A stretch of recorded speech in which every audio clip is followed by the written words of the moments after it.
now, 7 projects in development. It's been a wild, wild week. That is awesome news. Oh my goodness. Chillmonger back for his glorious return. All of which you guys should check out. Everybody's link is in the description. How are you? Doing spectacular. How are you?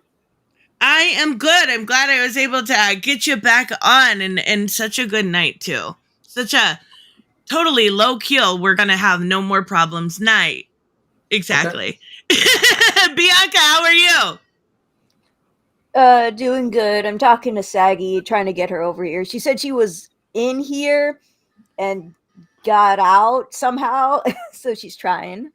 Okay. All right. Well, that works because I was going to check my email and see if she had written anything, but then I figured if I did that, it would probably glitch something in this, and I didn't figure that was smart.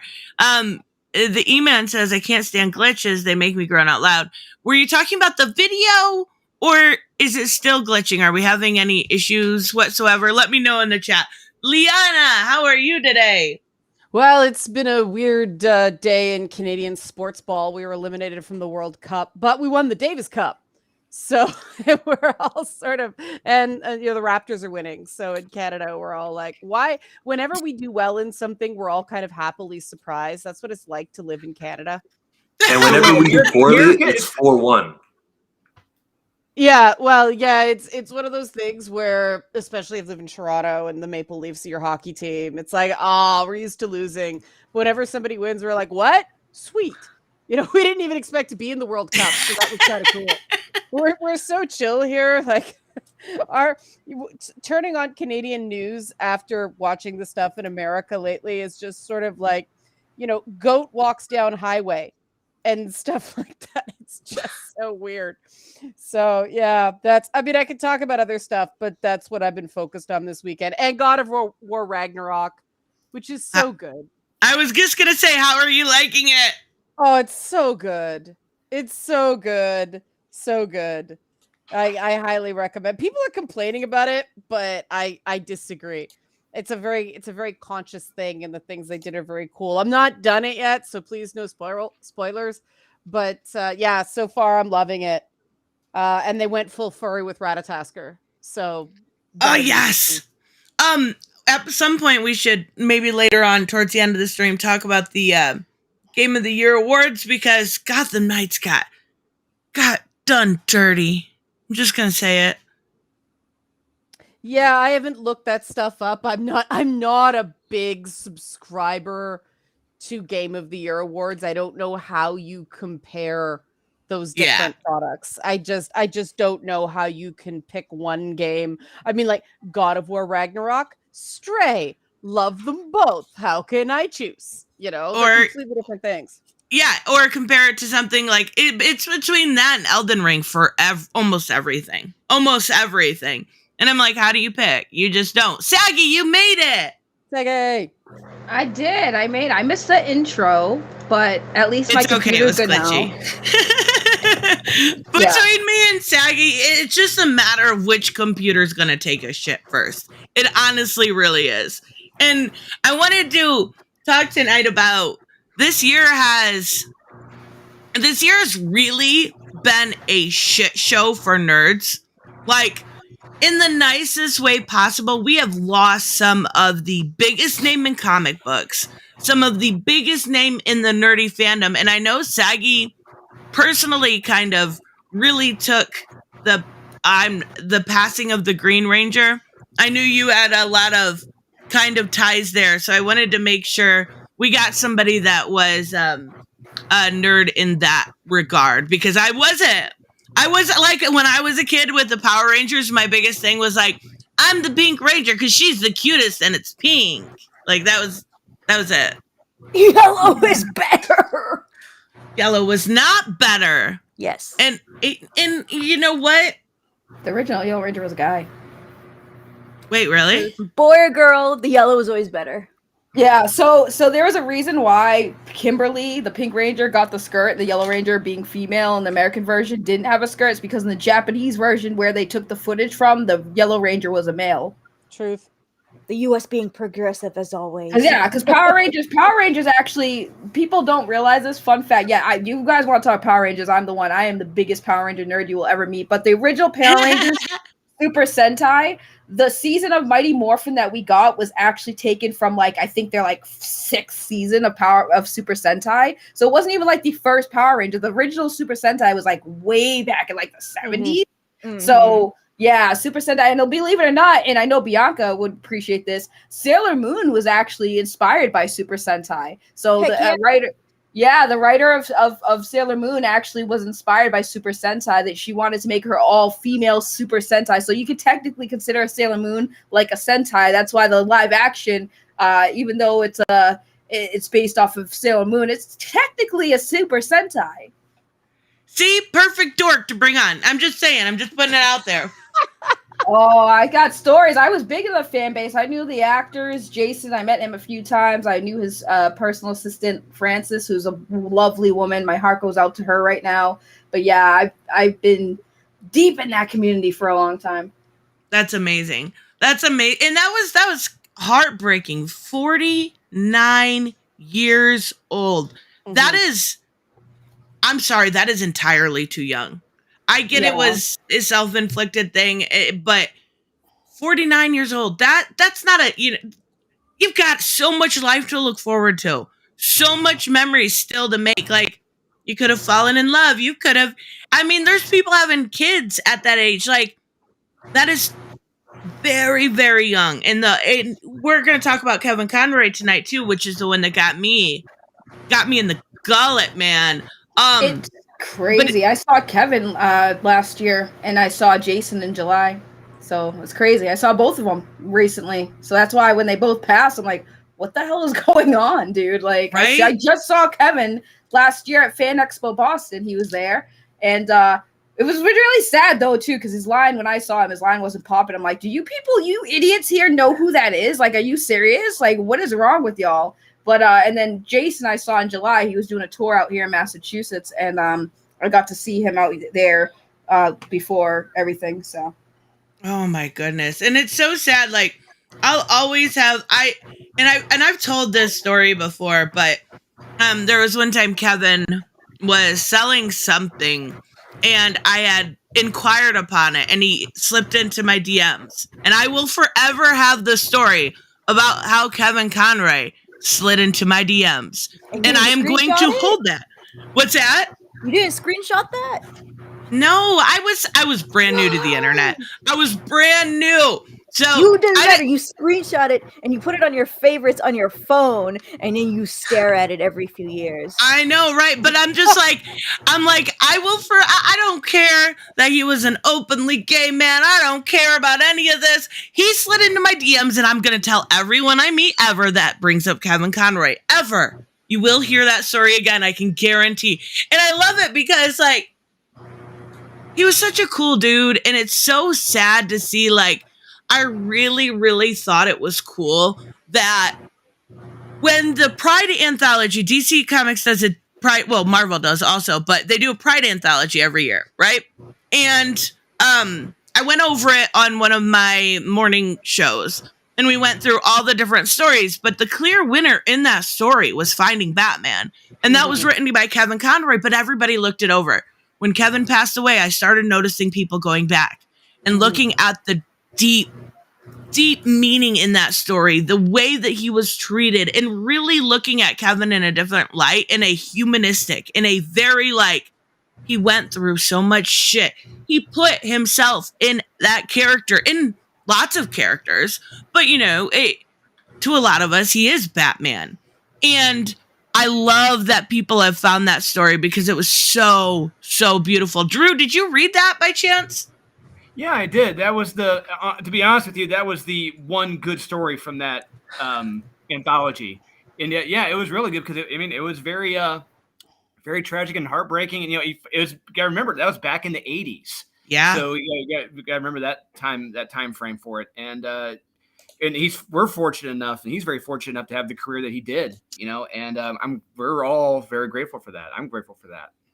Wait, are you trying to tell me that the weird biphobia in the Pride anthology wasn't a good story about Far Sector? That was bad? You said bad. I didn't say bad. Oh, I said bad. It was bad. Okay, I'll agree with you. It was bad. Yeah, that weird Far Sector story. It was just mind blowing that a Pride anthology would be so like biphobic. It was so weird to me, but that's regardless. That story was worth it alone. It was a beautiful story. I'm so glad to see people looking at that story and going, you know, he's been through a lot. We shouldn't forget what he gave this fandom, because I don't think, I grew up on comics, right? But there were a lot of people that found Batman that are our age now for the first time through his voice. There are a lot of times when I read a comic and I read it in his voice, just like Mark Hamill with the Joker. And I don't even notice I'm doing it. It's so second nature. He's given so much of himself to that character. And to see that there was Neil Adams. We're going to talk about the others, but that one to me this year really got to me. Was there any Chillmonger this year that you lost in the nerd community that really got to you, or Kevin in general? Somebody brought up Scott Hall, and yes, to Kevin Conroy as well as Jason David Frank. But in the wrestling community, losing Scott Hall, especially hearing how it happened, it was just an accident at home where he fell, and time passed, and he was left. He wasn't occupied with anybody, and that when you're alone and no one's really there to look out for you, just accidents could happen, and damn, the worst can come of it. That's scary. I guess I wasn't I don't know. I remember watching wrestling, and I was like, I liked Edge and Christian in that time period, but then I got out of it, so I'm not familiar with who that is, but too much. But yeah, that's scary. That really, really is. Bianca, are you still there? Yeah. Just what? Make sure you guys check out tomorrow. We're doing a birthday celebration for Bianca. I'm so excited. Happy birthday! Yay! She's 35. Yay! Oh my goodness. So is there any within that have happened this year that we haven't mentioned so far that you've got you? George Perez for me. Ah, that's a great one, Liana. Keep talking. Well, I mean, I knew George, so that was a personal one, right? Like it's weird because we knew ladies wrestlers in common. It was there was this story where he took out his phone and showed this ladies wrestling thing he was involved in. We're like, is that Jeannie? And we sort of bonded there. But he was a really legitimately good person, like incredible artist, right? By the way, Jay Bone drew that Kevin Conroy story, didn't he? Got to give shout outs to Jay. I think that was Jay Bone's I think art. so. I would have to look, but I think so. Yeah. Shout out to Jay. But George was one of the legitimately nicest and most solid comic creators I've ever had the personal pleasure of knowing. And that was a tough one. Just it almost, I mean, he made it really easy on people because he went out with a smile. He went out the way he lived, talking about Dole Pineapple Whip in Disneyland and stuff like that. But that was a tough one. It just, the loss there, I think, in terms of contribution as well as humanity can't be, words don't describe it. He was just a prince of a guy. I think that so many of us grew up on it. You hear all these stories about George Perez, right? And what I made of I have a hard time grieving when it's something like that because I feel like I'm overstepping, if I get emotional during a video. So a lot of times I'll do like music videos, kind of, it's how I love editing. I love that kind of thing. And so I made one for George Perez. And and I knew a lot about George Perez. I've read his stories. I've went through, and just, I'd go through his stories when I was younger just to find all the different characters in the background and try to name them. Like, he was that guy. But when I went through and I found stuff, and I never met him, I seen how he interacted with people. I seen the way he was, the cosplays, the funny things that he would do. And I was just like, this man loved comics. Like there are comic pros out there that are obviously using it as a stepping stone. No, this was a lifer. This was somebody that loved not only comics, but the fandom around it. And it was so cool going back through those old interviews and just kind of getting into the mind of somebody that you've looked up to. And George Perez, we did a charity stream for the Comic Book Foundation. Oh, I can't remember what is it called? The Hero Initiative? Yes. Yeah. And what he was a part of. And we did a charity stream after he passed. And it was so cool to kind of hear everybody's favorite stories. Like I'll forever love his Titans. I'll forever love his Crisis on Infinite Earth. But there was so much more. Like he's got the sirens and like it is so neat to hear other people's perspectives. Neil Adams, Black Phoenix Mansions. That was this year too. Yeah. That was the one that hurt me the most. That was. Is it? Yeah. Neil was my very first job in comics, working for Neil, and I'll never ever forget everything he taught me. Working under him, it was one of the most. I've never been more grateful in my life. Him and Marilyn. Yeah, just when that happened, Stuart Sager and I are good friends. We talked for hours about this, just about Neil and Marilyn and the family. It's just it hurt. What was it like working close to him? Neil.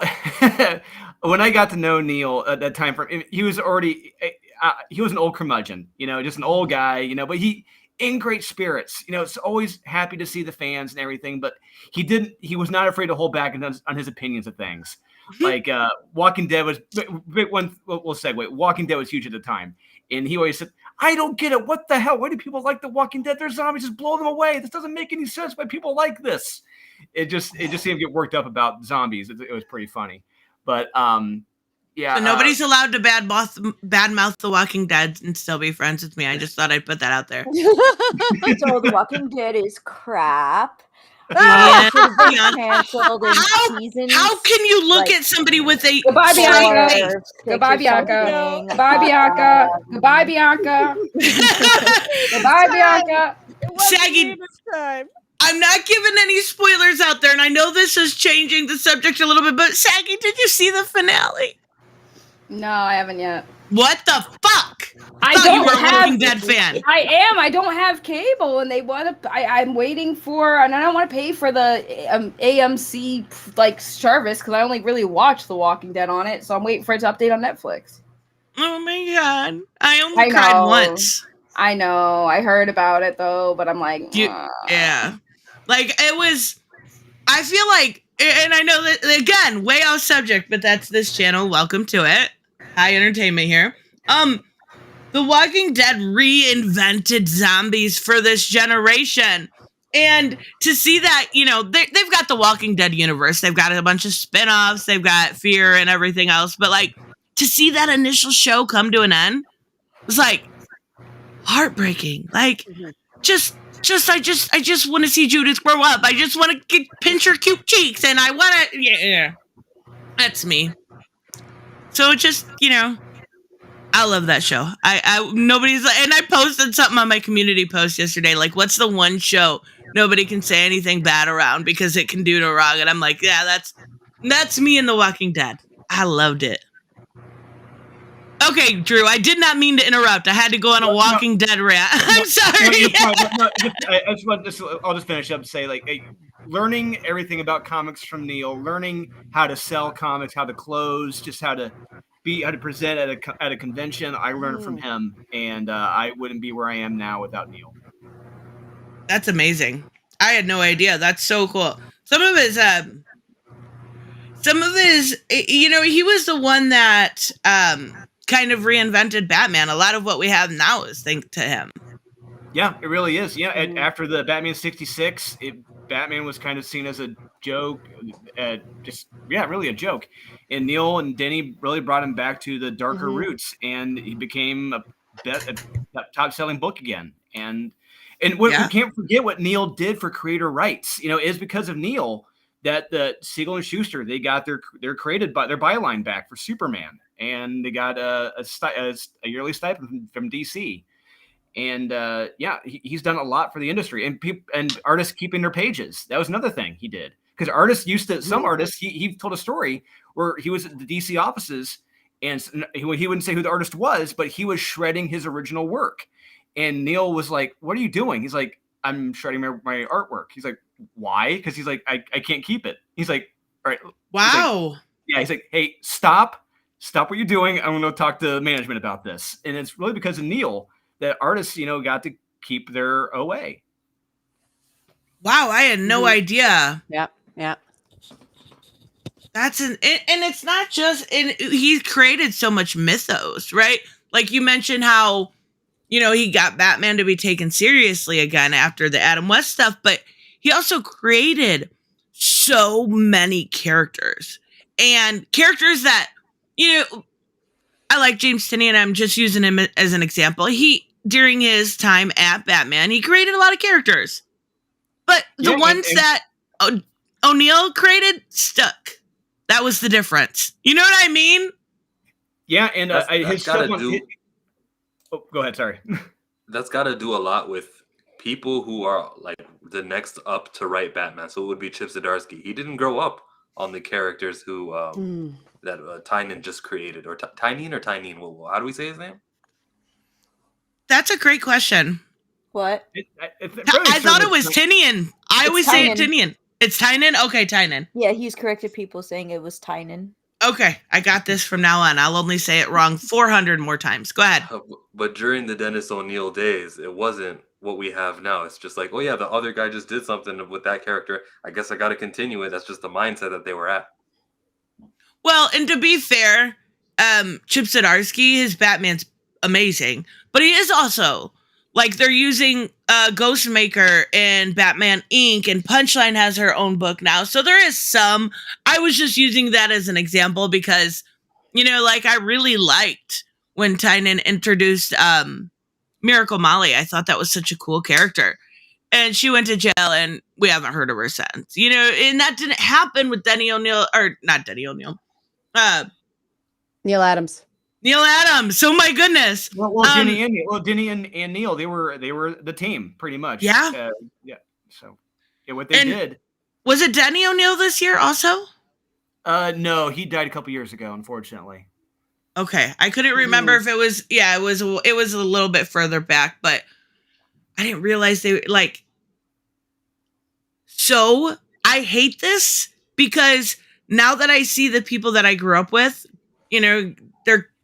I always felt like they were kind of always going to be the same age. You know what I mean? Like, I'm getting old, and it's evident by so many legends like Tim Sale. I think we mentioned this. When was it? We talked about Tim Sale. He just did the Long Halloween special. Yeah, but the thing was with Tim, like a lot of us knew, like he wasn't that healthy. A lot of us knew, like he wasn't looking good. A lot of us knew he wasn't. But I wouldn't say like deathly ill. It was deathly, but like we kind of knew like there's something not right here with him, how he looks. But for a while, but yeah, it was sad to hear about Tim too. Wasn't he younger? A little bit, yeah. He was in his 50s, I believe. But yeah, yeah. That's awful. He was such, and like he'll forever to me kind of have the, like, we all have our quintessential, rogues gallery stories. Like, Harley, it's mad love. With Tim Sale, he'll always have that quintessential Two-Face story, right? Like, that's not going anywhere. What's that? Long Halloween. The Long Halloween. Yeah. Yeah, like that's quintessential Batman reading. Everyone's read that story, right, Bianca? What? Yeah. Have you read The Long Halloween? Me? Yeah. No, my cousin did, and after we watched, we had a 2-part marathon, and he was like, you should just read the comic, Bianca. I like the way they actually established the colors with emotions and everything. And he was like, what's it called? Taking pictures of the panels and showing me and giving explanations, which I'm like, honestly, a lot of people did like The Long Halloween. I found it the most boring movie ever. And I'm like, shoot, I hope the comic is not like this. No, it's not. Honestly, like I No. read it, I love it, and like I don't want to watch it. I've never seen it because I just know from my experience in watching adaptations, a lot of them don't hold up or don't do a Same. good I job. mean, they changed it. They changed who the bad guy is in the movies. Wait, they did? No point. You didn't see it? No, I didn't watch the second part because the first part sucked. Yeah, they changed who Hush is. Oh, and the Batman Hush story. Yeah, the Batman Hush. Yeah, they changed it. Oh wait, yes. sorry. Wait. Hush. Shoot. Yeah, they changed that to Riddler. But who'd they change the villain to be in The Long Halloween? Oh shoot. Wait. I think you confuse stories. No, I didn't see the Hush movie. I saw The Long Halloween Part 1 and Part 2. They changed they changed the villain, but I don't remember his name. It was such a forgettable character. That stinks. Who was the guy with the glasses? No, it wasn't him. Shoot. Maybe I'll look for it and I'll let you know. Mr. Yeah, Fun I'm is doing the it. story with the candlestick. Calendar Man, maybe? I guess not. I don't know. That's weird. Oh, it's weird. They don't even list it. I guess they don't want spoilers for it. They don't list it. Wow. I'm so glad I didn't see it. I mean, I'm not saying it couldn't have been still okay, but like the first part kind of had me dipping out anyways. I just, then I actually didn't mind the Hush one. The Riddler thing was okay, but I don't know. I'm kind of glad with that one. Tim Sale, though, that's a sad one too. I'm not gonna say this name correctly. And I wanted Bianca and Saggy to be able to talk about it, but the creator of Yu-Gi-Oh! Also died this year. Right. That I know a lot of people. Like, I wasn't a big Yu-Gi-Oh! Person. Were you, Saggy? I felt like you would be. The first one, yes. The rest of it, no. Yeah, that's fair. I never seen any of it. Kazuki Takahashi, is that how you say it? Yeah. The first one was a classic, but like after that, I don't know. It just got. It wasn't. The other ones weren't, in my opinion, as good as the OG Yu-Gi-Oh. Like they started doing stuff like Yu-Gi-Oh! motorcycles. GX Oh my god! Great. I couldn't. Though, is that the one where they were on a motorcycle and they were battling No, Yu-Gi-Oh that's, monsters with a bike? Shoot, what was that one? It wasn't DX. It was 5Gs or something like that. I don't know. They had some weird ones. Like the original Yu-Gi-Oh will always be the best, especially the dubbed version because it was like so. Like they just changed. You got like Joey over here. Yeah, you got Joey over here. For some reason, they gave the Japanese kid a friggin' New York accent, man. Yeah, they made them in the West. They're in the U.S. Don't you know? Yeah, you Americans just speak like they're all from New York. What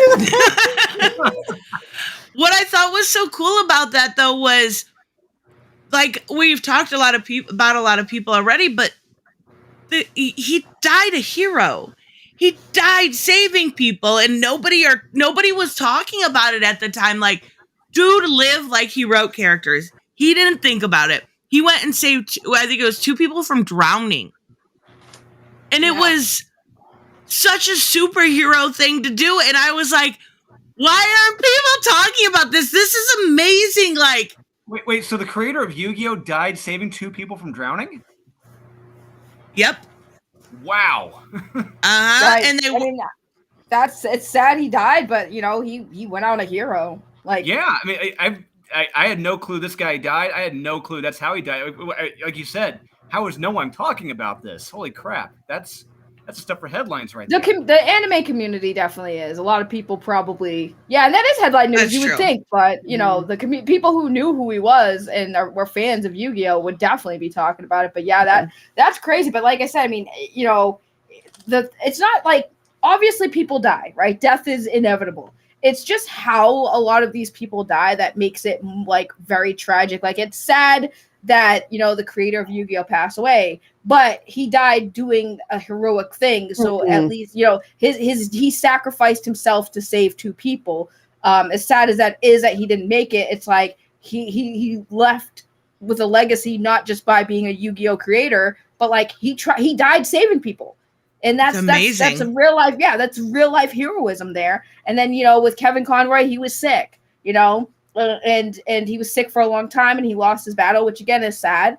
But, you know, death is inevitable, and it sucks when you lose people who've been part of like our childhood or the next generation. It sucks. I think, like I said, when you were asking people, like the biggest tragedy this year definitely was Jason, just because of how he died. That's the biggest thing, is like how he died. And a lot of people have been talking about it. I say this every time I bring it up. Like, somebody brought up the best point with that, is that, you know, if you got to know Jason, right, and you know the kind of person he was, and then of all the things, like, he was very positive. He's a motivational speaker. He was always trying to motivate people to be better, do better, and things like that. So for him to go out the way he did, it's like, well, somebody like that does that. Like, what the fuck does that say for everybody else? You know, like, what does that say for everybody else out there? And he was going through a divorce, right? Yeah. Well, so the thing is that, like, a lot of people don't really know, because first of all, I've seen, like, his wife's getting a lot of shit, and that's not right. Like, no, that's not right. Right. But like, Jason has always been very open about his struggle with depression. You know, he lost his brother.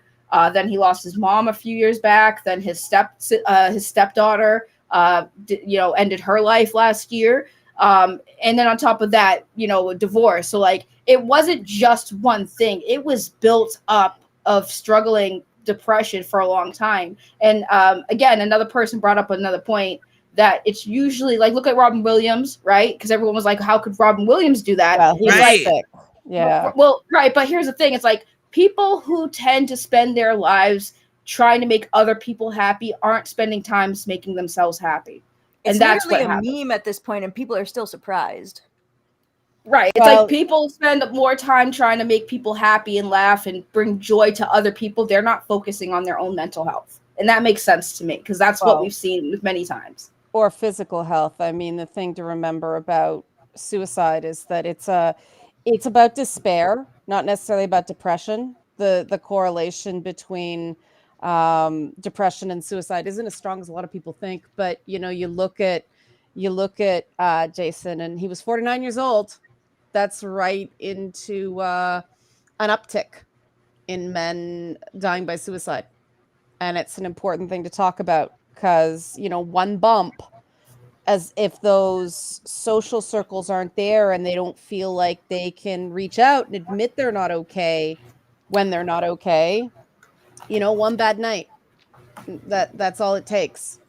And it's important to talk about that stuff, because we got to start reducing the stigma on it, you know. Yeah. But I mean, I agree, but Jason was always very open about everything, which is why this is a lot of shocking to people who not just like know him, but like people, even fans who've gotten to meet him. Like, he's very open. Like, he was not like any celebrity. He was like a regular dude. You know, he was approachable. He spent time to talk to everybody, and he was just, he was a little weird, but like not weird in a bad way, because he just wasn't the normal, like, hey, this is a guy who has a celebrity status and he slums it with the rest of us. But he was like very open about his mental health issues and the things that he was going through. It's not like and that's the thing that confuses people, because it seems like if he was going through that darkness, that like he would have talked, because he was surrounded by love and he gave it back. That's another thing that people,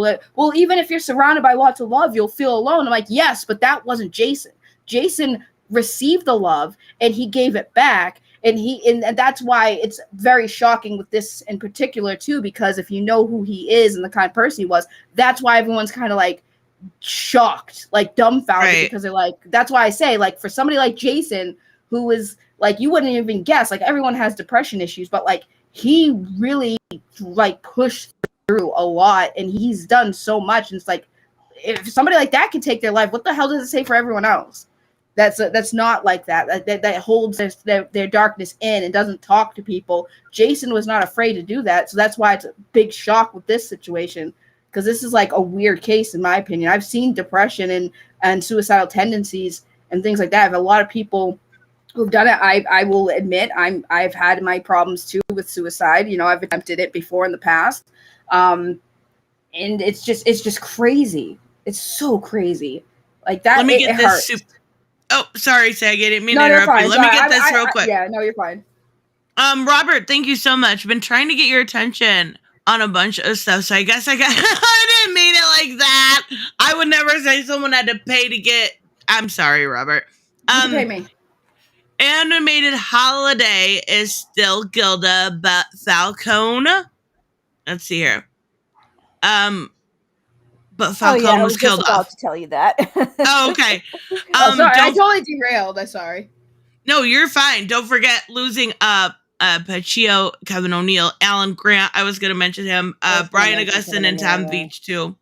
Thank you so much, Robert. I know. Recent. I just saw that in a comic I was reading. Which one? I didn't hear you. I'm sorry. Pacheco, like a month ago. Pacheco. Yeah, that was really recent. It's it's mind blowing to me. Going back to what Saggy was talking about when it comes to. Thank you, Robert. By the way, I don't know near as much about the situation because I wasn't close to that at all. But it sounds, when you guys were talking about it, very similar to like the Chester Bennington situation when he took his life. It like these people give so much of themselves, they forget. They forget that they've got to take care of themselves. And I don't want to be too controversial here, but I've always looked at I don't know if I should say. I'm just gonna say it. I'll backstop you if you say anything not Okay. with the research. So go ahead. Okay. I've always looked at, just from a personal aspect, suicide is a very selfish thing. When it comes to those around you, because a lot of times it's like Liana said, it's a very despair, right? It's a very in the moment emotional issue. Yeah, And it's disordered thinking, and the catchphrase is it's a permanent solution to temporary problems. not only that, but we've seen a lot of people that have, gone through it or tried to go through with it and go, at that moment, I tried to stop myself, or I tried to do, I wanted to live. And I know, and I don't know the whole situation. I'll be the first to say that, but I don't know if he has family, if he has, it's hard. You got to think about them in this point too. Go ahead, Aggie. Yeah, well, it's like yes and no. Like it is but you have to understand when you're in that state of mind. Because trust me, I've been there. You're not thinking of other people. You're thinking of I just want this pain, this heartache, these tough times. I want it to go away. That's what you're thinking of. And a lot of times too, when people do attempt it and then they realize last minute they don't want to, it's too late. So, there are instances like that too, where somebody's like, in the moment, like, I just don't want to be here anymore. I'm going to do something. They start to do it. And then in the middle of it, they're just like, I want to live, but it's too late. So it's like, it's case to case, but for most part, it is kind of a selfish thing to do but at the same time, it's like, you're not thinking about other people. It's usually people who are in that state of mind when they start to think about people, because if you're going to do it, right, let's just say, like, if you have your mind set on doing it, you have to not think of those people, because in that moment you just know what you want to do. You don't want to be in pain anymore. You don't want to keep suffering, and maybe in your mind that maybe you're causing other people suffering, so you're also thinking, I don't want to be here because I'm causing other people to suffer as well, because it's hard to deal with people who have mental health issues on a grand scale. It's hard because I've had my mental health issues that I struggled with, and people close to me are just like, oh, you're being toxic, you get over it, you're being negative, it's not that bad. And then when you get told that, it makes you feel even worse. It's like, well, now I'm being a burden to all these people, so I should just not be here anymore. Yeah, that's the spin cycle, right? And I mean, it's important for people to get the habits of communicating when you're not okay early, so that when those despair, I mean, they call it disordered thinking for a reason, right? It seems to make absolute sense in that moment because the cognitive distortions take over. And if you can just get through the crisis moment, all of a sudden it's like nothing I was thinking made any sense. But if you don't have the habits of reaching out, we used to do a thing called Sit Rep Saturday with PTSD support groups, where there'd be a phone tree back when people called each other, and there'd just be you check in, and you check in before a person has the crisis, so the habit of reaching out is there. And I think that especially in fandom where people are really introverted and people don't understand what it's like to be on a show like Power Rangers and have this huge cultural impact, but they were paid like shit and treated worse, right? I mean, the stories about that series are notorious. And so, I can believe that, it's that one bad day thing. One bad day, somebody comes the Joaquin Phoenix Joker, somebody else becomes, a statistic, and people try to rationalize it. But the reality is it's sort of it's a complete systemic failure in a lot of ways, and they are preventable. We say it's a 100% preventable problem, but people are so afraid of talking about it because the fear of contagion that we don't have these conversations. So I'm really glad we're having the conversation now. And I mean, there's a story for every person, right? And it's easy to get bogged down in statistics, and there's a lot of myths about this topic. You never know, especially somebody who's an entertainer. You never know what's going on inside in their private lives. People switch into a completely different mode when they're in work mode, and it can just, if they're at all dissociative, it all comes crashing down in quiet moments. And I'm not saying that I have any insider knowledge of that. I'm just saying that, I mean, just talk to people who worked in retail. We have our retail voice. Yeah. Hi, welcome to this. How can I help you today? And this time of year, if you know somebody who works in retail, please just check Pray in for with me. them every so often, 'cause it's a rough time of year. It's a rough time of year for a lot of people. I've been catching a lot of new trauma clients right now. People are just sort of, it's been 2.5 years of just hanging on. And now that it's supposed to be better and it's not better for a lot of people, it's really important to get into the habits of talking to each other, just talking about stuff. It doesn't have to be about anything important, just the habits to reach out. People say, well, especially men, but let's face it, women, we isolate ourselves in our own way too, right? Oh, for sure. Well, we both, it's always known that both like sexes isolate each other, just very different ways. And I feel like it's mostly women talking, finally bringing out some more stuff, talking about it. But now it's like we have men also trying to talk about it too, but need to be louder. Right. I mean, I think I don't know if Tristan or Bianca were there when I did my stream talking about my mental health when I was feeling suicidal. And I talked about it. I opened up and I privated it because people accused me of suicide baiting, and I was just like, all right, well, this is why I don't talk about it. Yeah, it's like, this is why I don't talk about my mental health issues, because people will use it against you, and then they and see, it doesn't bother me, because like they think it gets to me, but if anything, they're doing the opposite. It's like, okay, you want me to die? Well, now I'm just going to be spiteful and stay alive just to spite you now, because that's just, but that's the thing. Like, not everybody has that mentality where if you talk about it publicly or you try to discuss it, people will say, oh, you're suicide baiting, or, you're just trying to get sympathy. And it's like, no, it's something that, or you're grifting, or you're trying to get empathy, just like super chats and stuff. And that's why I took it down. I was like, all right, well, this is why we don't do this, because you got to deal with assholes like somebody that. for that. And I'm like, listen, if the person did end up saying, oh, I felt suicidal, or whatever, and it ended up being like a whole grift or anything. That doesn't mean I'm still not going to take it seriously. Right. Right. Yeah, At all. and somebody actually re-uploaded that video because I privated it, but somebody had already Oh my taken it, God. and they Oh, posted on boy. YouTube and said, "This is Saggy Melon suicide baiting," and I got it taken down because I'm like, first of all, you stole my entire video and I private Right. it. So then when I got that taken down, they posted it on another platform and posted it on a forums page. So like, yeah, this is the world we live in. There are too many people who like, you want to talk about it, but when you do, then you get ridiculed for it. And that's why a lot of people don't talk about it because, especially like with Jason. Jason was this person who's always about positive.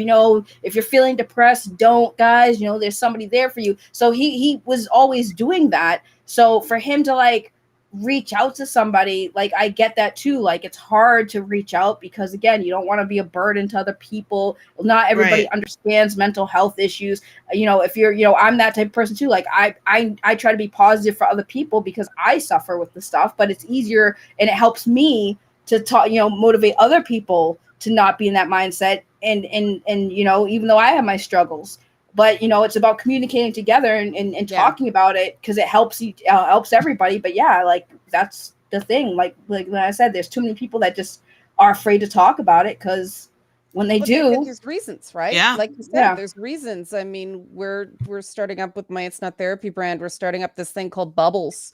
It's 3 to 6 people groups where people can just talk because of this problem.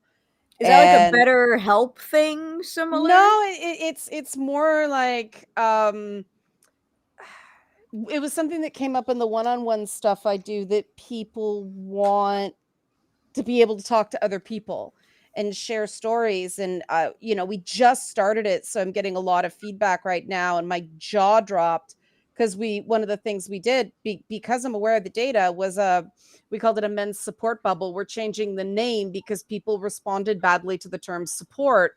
And then I had guys messaging me. Men. I was gonna say. What's that? I thought it was gonna be for the men part. Like, oh, how dare you only do men? And I was like, wait. Really but a couple guys DM'd me and said, I'd love to join, but I feel like I need to do more work on myself before I do it. It's like, what? Like, there's no test. There's no entry level exam, but that's a sign. Like, these things are shocking. I spend at least one day a week just sort of reeling from the realities I hear about this stuff. People are comparing themselves to, we call it upward social comparisons, right? But that sounds so dry and clinical when what it really is I go on social media and it seems like everybody's doing better than me. Right. And let me get this. And I wanted to say something about Saggy's situation that she dealt with because I didn't know that it had got re-upload. Anonymous tip. Thank you so much. Nice remembering stream. Yes, thank you so much. I appreciate it. I don't get me wrong, I'm very thankful, but when you say anonymous, I always want to thank the person. I always want to make sure I get the thank you out there, so I appreciate you. But I didn't know that. When I put none your business. Hey, that was you. I said it was me in the chat multiple times, Tristan. I was sad that you didn't get the joke. I thought the person's name was Nunya, and I was so confused. First name Nunya, last name Business. I got it after it came through. The thing like 10 minutes. I did what? I don't remember what I was doing. Was I gaming? No, you were in a panel. Okay, that's probably why. It's been a long time since I donated. Well, thank you now. Nunya Business. And everybody in the chat got it and you didn't. Oh my God, leave it to me. Yeah. But I didn't know that about Saggy. I think also what a lot of people fail to realize when it comes to, and it kind of talking about what Liana did too, people on social media are just that sometimes. Sometimes people are a brand. Yes. Sometimes they are, there's a huge difference between someone like me and someone like Comic Storian. They're a brand. They are not going to post, about their, I'm very transparent in what I post. If I'm thinking about something, I find it funny, I'll share it. If I'm thinking, if I come across something interesting or thought provoking, I'll share it. Or if I think, like if I'm too stoned and I think of something thought provoking, like the other day, I thought for like 2 hours, I was trying to figure out if the saying, it's don't hate the sinner, not the sin, was just the old version of don't hate the player, hate the game. And Wait, I was you like, mean hate the sin, not the sinner. whatever. Yeah. Hate the sin, not the sinner. Isn't that Okay, just the let's face it. updated version or the old both version? Both the crocs of shit. Like everybody hates the sinner, everybody hates the player. Yeah. But I'm like, these are the same thing. Like, these are my inner thoughts that I shouldn't share, and I do. And I know I shouldn't share these. But there are people out there that create it and use it as a brand. This is their business. They run their business, right? So they probably wouldn't come on and talk the way me and Saggy do. They probably wouldn't come on and talk in a sense of, not being afraid to go into the controversy or go into, the mental health aspects, the weird. Like, I have no issue with doing with that.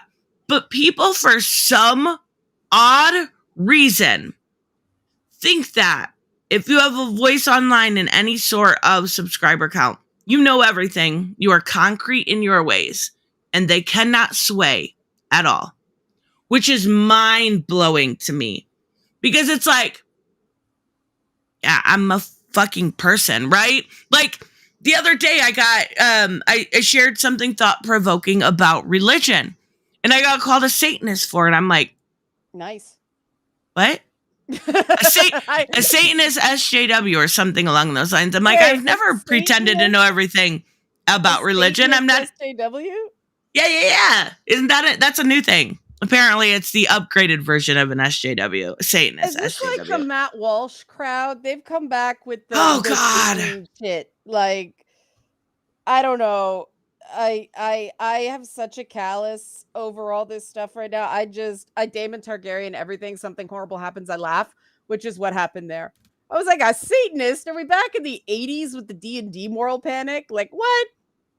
Yeah, and I still will. Anytime I get any like Matt Walsh fans, I just send them that link of him talking to Joe Rogan where he's like, yes, millions of children are turning trans. And he's like, well, it looks like over the past 5 years, there's only been about 4,000. I just sent him that. His producer fact check. They were actually wrong about that. It was 3 times what they claimed, but still it wasn't millions. It's like, it was just absolutely hilarious. And I get them from time to time, right? I get that anti-SJW crowd from time to time. So I just kind of troll them back. I've always been a troll. I've always kind of been that. You can't allow them them to give you that. They can't enter your brain. Like, you have to let them just say what they want to say. Oh, cool, thanks. I disagree, and leave it. Let that go. Like, there are people like that. No matter what you do, no matter what you say, you could be saying eat vegetables. They'll say you're anti-meat. They'll say that you're kind of. Okay, but if Tristan wants to clap back because that's what's going to make her feel best about the whole thing, that's okay. Yeah, and I do. Like, yeah, I never hide. Like, I actually, I find it entertaining to somebody with a small brain to clap back, because it's like, don't do it for them. Do it for the people who watch. Like, if it's on the comment section, everyone else sees the comment. They get to laugh at it. I pin stupid comments all the time. Someone just recently said, yeah, like there are some things I didn't used to because I was like, oh, harassment. I don't want to be. That's how I've always been. Now I retweet bullshit because I got so tired of being told I was a liar about this shit I got, because I didn't used to share any of it because I didn't care. But you're lying. I don't see anything. And so it's like boom, boom, boom. Somebody called me a pig of a woman today, and I started laughing. I don't even eat pig, hun. Like, I said, add it to my Daenerys Targaryen name list. I get called a vile woman the other day. I'm like, I kind of like that. It sounds, like a femme fatale noir kind of thing. But you know, I have to remember how much this stuff used to hurt. And so I am blasé about it myself, sincerely, but I do think when something does get me, like, I got so fucking afraid for humanity during that whole She-Hulk bullshit Oh my that God. That was people got crazy. so fucking personal that on a Feedback Friday once I said, guys, this is starting to get to me. This is starting to hurt. I'm starting to get worn out by this. Yeah, you drew blood on this one. And I do that deliberately to set the example so that people don't feel the need to say, oh, it doesn't bother me. It doesn't bother me. You know, my haters are my motivators. Your haters should not be your motivators. The people who care about you should be your Yes. motivators. You know, haters are an occupational hazard. You should never accept criticism from someone who wants you to fail. Ooh, I like And- I that. agree with that second part, but I also Yeah. don't even want to give my lovers that much credibility, because as soon as they start turning on me, then it hurts. Like, I can't value anyone, whether they're people who are on my side or against my side. I Well, just gotta that read at least. doesn't. Wow, this has become like a whole bubble here. Okay, that doesn't mean that they're wrong about the praise, though. Like, that's the thing. That's the other thing we do, because we're so afraid of hurt. We don't open ourselves to the love, right? If somebody likes Yeah. what you do, if you got somebody through a bad day, that's still valid, even if they turn out to be a total. And I was going to say something really vulgar, and I'm reminded this is Tristan's stream. So any poop I throw lands on her. So I will say jerk. Hey, I'm not and leave it at that. monetized. Yeah. But I mean, you can still, you know, my mouth can get a little foul sometimes, but it's okay to feel good that something resonated with people. And I think because the hate hit so hard, we don't take in, and I think this goes back to, you know, the Green Ranger stuff too. We don't take in the good. We are so afraid of future pain that we don't experience the Yeah. present joy. No, it's not even And- that. It's just that I don't want to give someone that much control over my feelings, and feeling good is one of those feelings. Yeah, but you can accept the good then, and you know, everything is transitory, everything is temporary, and you know, you're not letting someone control your feelings when you choose to let something in. That's you maintaining control. Hmm. So think a lot that's fair. a lot of people don't let the good in. I used to be like that. I mean, I grew up rough. And so I didn't let the good in, and letting the good in, because then you can think back. I suggest people like write down, not journaling, because that can be a little too touchy-feely, but write down your accomplishments, write down the things you're actually proud of, sincerely. And That would so if honestly somebody, make me feel like a failure, because they're just like, at Oh, dude, first, because I your just brain's embrace the fighting dark back, side. right? Your I just your embrace brain's that. fighting back, but you retrain the brain. Neuroplasticity is real. And if you get a comment that makes your day, that's okay. Let that in, because you know there are tough days ahead. I love gospel music. That's the purpose of gospel music, you know. hallelujah. Yeah. It soars for a reason, right? Those note progressions are what they are for a reason, because you're talking about music that came from one of the shittiest experiences in human history, and it is beauty Religion? for a reason. Oh, wait, what? Well, specifically Black church gospel. You know, there's That was a reason joke, psychos. I'm yeah. not a Satanist. And if you were a proved Satanist, it that now. means you respect your body and your mind. Satanism's not bad. It's just I know, a Baphomet. I've actually looked it up. It's like they have like 7 pillars of truth, Yeah. and not just because I find not because this is off the rails, Views but not expressed because are of Tristan and not Chillmonger. The Satanist community, please keep me out of this. not just because I find doctrine in general fascinating. I find learning in general fascinating. So if I want to look up something like that, I don't feel bad for it. And I think Leon has a really good point about letting in the good, because there is so much bad. Like the She-Hulk stuff got to you. What really got to me was the people going around lying about why I had demonetized. And then I had to realize, there were so few, but there were so many people commenting, supporting me. Even if it was just a you're in my thoughts, or you got this. That's what should have mattered in those moments, and not the people lying, blatantly lying. It was obvious. I had proven my stuff over and over again. It wasn't hard to find, right? All right, but there's a reason for that, right? I mean, the brain is designed to protect against danger. Mm-hmm. And so we're hyper attuned to threats. We're hyper attuned to the negative. We tend to downplay the positive because we're raised on this false humility, which is why I which is why I encourage people to see themselves as heroes. Like, we consume this superhero shit and we don't internalize it. We end up seeing ourselves as more the supervillains who are always destined to lose at the end to entertain the audience. Bullshit. I want to be Captain America. I can do this all day. Unfortunately, Not gonna unless your lie, name I'd is love to be Bianca, Poison you don't really Ivy. get much. What's that, Bianca? If your name is Bianca, you don't really get much. Get much what? Much heroes. You're usually the villain. Well, or the that's bad the thing, right? person, I or mean, the mean girl. I went through my Poison Ivy phase, hard Poison Ivy phase, and now I don't know. I'm all about the it's weird. It really is about focus. What you feed is what you feel. And that sounds so cliche. It takes a lot of practice. And that's why, you know, when you do this affirmation shit, people start feeling a lot of guilt because, oh my God, I'm just failing at everything. Like, I'm not strong enough. It's not that. That's why I'm like, just let it in. You don't have to force it. Just let it in. Right? Like, just if you get something and it's a comment, like last week, I was talking about, you know, the hardcore thing with Elon Musk and how scientifically it's bullshit that doesn't motivate anybody. It actually does the opposite. But one guy started lecturing me about the military and the military being hardcore. And then right below it was two people who had actually been in the military going, she's totally right. And I was like, that, just frame it. That's beautiful. You know, sometimes the best compliment someone can pay you is acknowledging that you're living rent free in their head.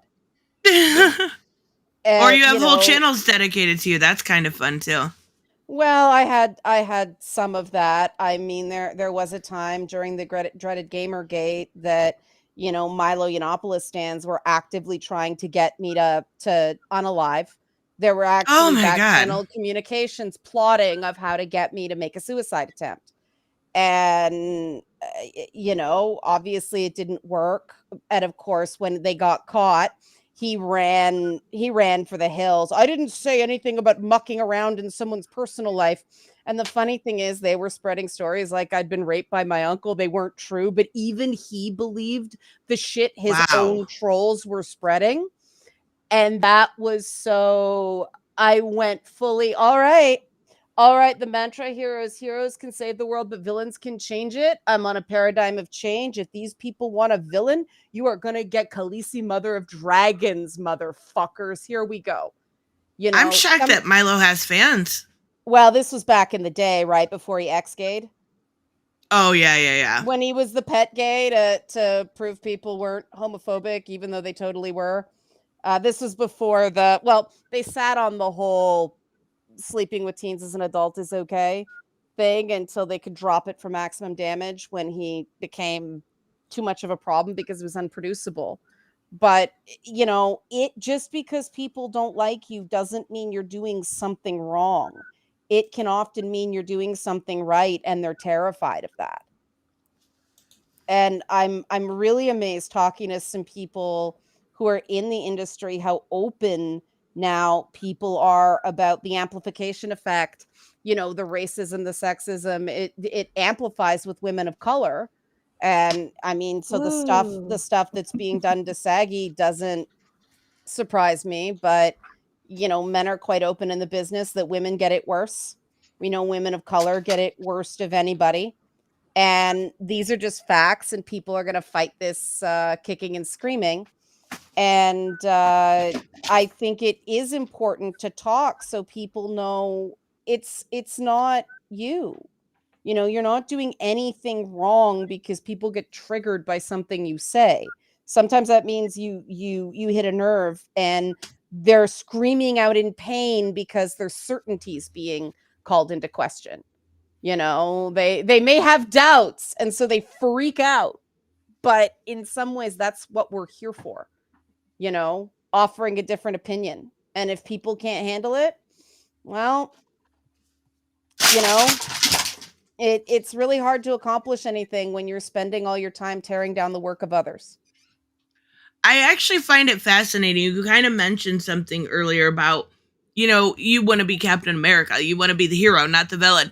But I've noticed so more often than not that comic book fans don't ever act like the hero.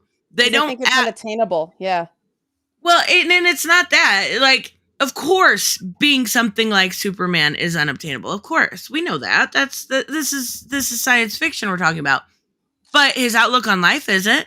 Mm-hmm. The way that he treats people isn't. The way that he treats humanity, the way that he treats people, different individuals, right? But at this point, we're seeing most of the fandom like act like the villains, and it's mind-boggling to me that you can treat somebody even if you don't know them, you know, if you've never met them, you've never had a conversation, that you can treat them in such a derogatory way without an afterthought. I really think a lot of it is social media. No, you I can don't. still point at the heroes. I feel in Marvel, at least, they're not acting very heroic. They're always like a little bit of an edge towards them, or they're going through something. Like if I'm reading Amazing Spider-Man, which I don't read Mhm. much anymore, it's really not that positive and happy. It's about Mary Jane and her and him not being together anymore, and it's a headache. That's why I keep dropping out of big two comics. I mean, the adapted media can do the distilled stuff, right? They could take the best stories from 30 years and amalgamate them all together and do it. But yeah, I agree. Comics have gotten so nihilistic because every time they try to brighten up, they get this weird fan revolt. And let's face it, you know, I think the reason we remember the good people so fondly is anybody who knows a lot of comic creators, a lot of them are very unhappy people. You know, That's heartbreaking too. When we meet a really great one, they stay with us. I mean, the Neil Adams stuff reminded me of the late Darwin Cook a lot. He was so damn crusty, but when it mattered, Darwin would throw down for people. You know, Darwin was amazing. He was Which is the why I real deal. recommend the Sabretooth series, because it's just literally a horror comic through and through. Yeah, villain stuff. Well, Chillmonger, speaking of which, are you Bianca mentioned the Deadly Neighborhood Spider-Man the other day. Have you checked that out? I saw the first comic, but not the second. Is it any good? Is it worth picking up? Yeah. Okay. That doesn't sound too confident, but I'll trust you. Good. Review. Rate it. I want to get into some Marvel. I'm all DC. I'm always all in on DC and indies. I love my indies. Because Marvel never has anything that I'm super interested in. Their X-Men I dipped out on so long ago. That I keep recommending you. That's true. Yeah, Kristen. I'm pretty sure it's just because you love your hairy men. I'm going to put it Listen, out there. Bianca, are you in the next series, he's going to be nude, and he literally looks like a regular person, okay, who has an attractive artist on this freaking comic. That's it. Tristan hates Kevin Feige. It's confirmed. Read Monica Rambeau's comic, because that's her first ever series that she's gonna get. It's only 5 issues, so not much of a commitment. Ooh, okay. You know, I go back. No, and it's read, okay. like, Tristan hates Kevin Feige. I go back and read like the Kree Skull Facts. War. No, I'm just kidding. Right, because we're gonna get Secret Wars, Secret Invasion, all that stuff, and that was a great Neil Adams run. You know, there's so much in the vaults that you can go back and experience. I'm enjoying that a lot more than the modern stuff. I'm going back and reading the old stuff, and some of it is just you know, for the limitations they had at the time, it was brilliant. Hi, I Keely mean, Chow. hey, Keely. I love Keely. They're always awesome. The funny thing is there's a lot of, like, as fans of comics, there's a lot of great at DC, but I feel like a lot of the times you need to go to those indies, like that. I don't want to read a superhero story though when I go to indies. Like, I want to read, there was this Kevin Smith right now is writing this fucking weird story. It's Kevin Smith. It's going to be fucking weird. Called Masquerade. And it is phenomenal. Every issue is so good. He also has a quick stop one, but you know, that's for like Clerks fans and stuff. Right. But and then you've got this story about there's a story called Hit Me, and it was about sex work. And it was something completely I would never get from the big two. That doesn't make it bad. That makes it very different. And sometimes very different is good. And it's what I want. If I want superheroes, I'm going to pick me up some Batman. But we are so lucky as comic book fans to have like the fucking weird on the outskirts. Because I just read the newest Department of Truth, and it's a comic book that I will always, I really don't ever have anything bad to say about it except for it's slow coming out. It is about these, like, I love weird conspiracy theories. Like I said earlier, you know, looking up the Church of Satan. I love looking into the weird shit, right? Mhm. And that's what it explores. It explores, like, in this last one, they talk about the election being stolen and how it really was. And, like, it is weird. It is funky. And it is what I want from my comic books at this point on the outskirts. But, like, I want a heroic Batman. And if Chillmonger's saying, you know, that's not really happening at Marvel, I have no drive to go back there. Mm-hmm. What drive It's would not there really be? happening. The- It's not the- yeah, happening. the The is- X-Men, not with Venom, Hulk, Thor, none of them. The issue with Marvel is it's so uneven. Like, there are a few really fun books, but I really think the energy, because of course everyone at Marvel is writing to get into the TV and movie stream. Right. So it's all very much that, and there's such a there's such a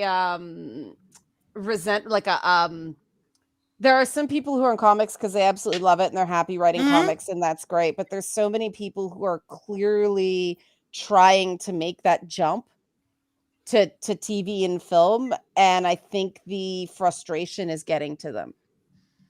I'm mad at the guys from TV and film coming to comics, like John Ridley on Black Panther. Well, yeah, they miss more than they hit. I agree with you. I have a John question. Ridley. Why is it that, like, I've read 2 comics from people who are like new to comics, and all they've done is like actual novels, and they've been writing a pretty good job, and I'm like, so why are you super good? And I'm waiting for these comic people who said that they've been writing for 10 plus years to make a good story. This is your first story, and you're already hitting. How? And that's the thing with Sabretooth and the America Chavez Made in the USA comic. Both of those were made by novelists, and I'm like, this is pretty freaking good. I would want you guys to write more. And there was another one. She did a She-Hulk one-shot. Gosh, the name was like Alexandra Pietra, something like that. I don't remember if she was fully on novels or fully on comics, but she was like new to the scene, and I'm like, you did a good She-Hulk. And this is not, it was a one shot, so it wasn't during the whole oh gosh, what's that guy's name? Jason Aaron, thank you. Like, during that run, that's when they made her one shot, because it was a tie-in to some evil, something with the title Evil. And I'm like, shoot, you put She-Hulk back to where she was. The comedy needed a little bit more work because it was more of a serious story due to it being a tie-in, but you got everything down. I need more. come on, comic book people. I shouldn't just be looking at DC for this stuff. Make stuff interesting. I mean, keep in mind that a lot of novelists, they get their first things published as short stories. And if you can write a good short story, you can do a decent comic script, right? Yes. Yeah. And John Ridley, you mentioned about him coming over. I haven't. Okay, his other history of the DC universe could be taken as its own thing. I'm not a really big fan of it. Even his work on I Am Batman, not great. I don't know if it's TV people coming into comics that don't do well, because Greg Witta just came over and wrote Batman Fortress with Derek Robinson. Mhm. Yeah, just absolutely awful. I mean, downright awful. Writing Aqualad like he is, like it's the whitest dude ever, okay? Writing Yep. a black guy, and you can picture all that goes wrong. Like, just Oh, so absolute. I've seen it on Twitter. That Miles Okay. Morales went off. That Miles Morales. Yes, went like into, that. That was fucking By painful. Odin Spade? No, I think the Aqualad one was worse Oh, because it said no. something to Batman about. Oh gosh, I saw that on Twitter, and I'm like, okay, I'm done. Like, I was like gonna get the entire trade. Like, I usually wait No. for them to be sent to me, and then I'll just read them all because I really like the freaking covers. The covers are amazing. And then I'm seeing panels, and like usually for people who don't like the mainstream comics anymore, they'll say, "I'll prove it to you by showing this one panel from like 2016, and it's only that one panel from that one book, but everything else is fine." But for Batman Fortress, it has been multiple issues and multiple panels. And I'm like, why is nobody talking about this train wreck? And it's people saying, so oh, we totally know Batman. You guys don't know who Batman is. And I'm like, I feel like you're writing Green Arrow rather than Batman. You're putting your own politics into this when Green Arrow seems to have more similar politics to what you guys are thinking of, but he would obviously know what's right and wrong still. I don't understand. Funny thing is about that book, it's Derek Robinson from The Boys, right? I'm gonna check it out. When the first issue came out, I was very critical of it. I was like, it's not the worst thing ever, obviously, but that's not what I should be saying in this review. I should be talking about how much this book was great, how the art accented it, what went wrong here, and then the guy comes out and goes, all of these alt-right people don't like my book because they said it. And it was something like, I can't remember because it's been like 7 months, but He pissed off it was the right people. He pissed off the right people. That's what he said. But what he said was they were mad that I let Batman keep the looters going when he was trying to save Joker, and that's literally not what happened in the book. No, it's He not. was He was unaware completely. I am not an alt-right channel. I am a comic book fan. I am allowed to give criticism where criticism is due. It's a review. I'm never cruel. Like I used to be, for sure. I used to be. And But they were when doing, it comes how poor people worked as well. Oh, Batman, we're going to give you the speech about how we were poor, and that's why we went to villainy and being criminals, and that's how we should be able to steal because rich people don't understand, and Batman lets them go. And I'm like, what are you doing? It was so bad. And the funny thing is I am very critical. Because there were things that needed to be criticized. I was very, very critical. Like, I know it's a show, but very, very critical of Titans season 3. I loved seasons 1 and 2. I was extremely critical of Titans season 3. But because when they went all in on the Grimdark? Yes. Yeah, and the yeah, Batman killer and stuff. Yeah. And I'm having, and nobody knows this yet, but I'm having the writer on, Brian Edward Hill. He's coming on. Having a baby. Oh, he's a real nice guy. Nobody knows this yet. I'm having a baby. No! Let's go. No. I'm having Brian on. Ass. He writes Titans this season. It is greatly improved. It is such a good season, but because I went in a very critical way, he doesn't hold that over my head, right? It's not like Brian's a good guy. Yeah. he's a great guy, and there are really great people out there like that. And I'm glad to see that people can look at criticism as just that. I'm not attacking you. I'm not I'm not saying, I'm not even one of those people that are like, you put your politics into the book. Wait, when did he because start writing for the season? Sorry, I cut across you, but I'm curious. When did he start writing? Because season 1 was like obviously different because when they did season 2, they completely forgot everything that happened in season 1. Like the ending didn't start till 3.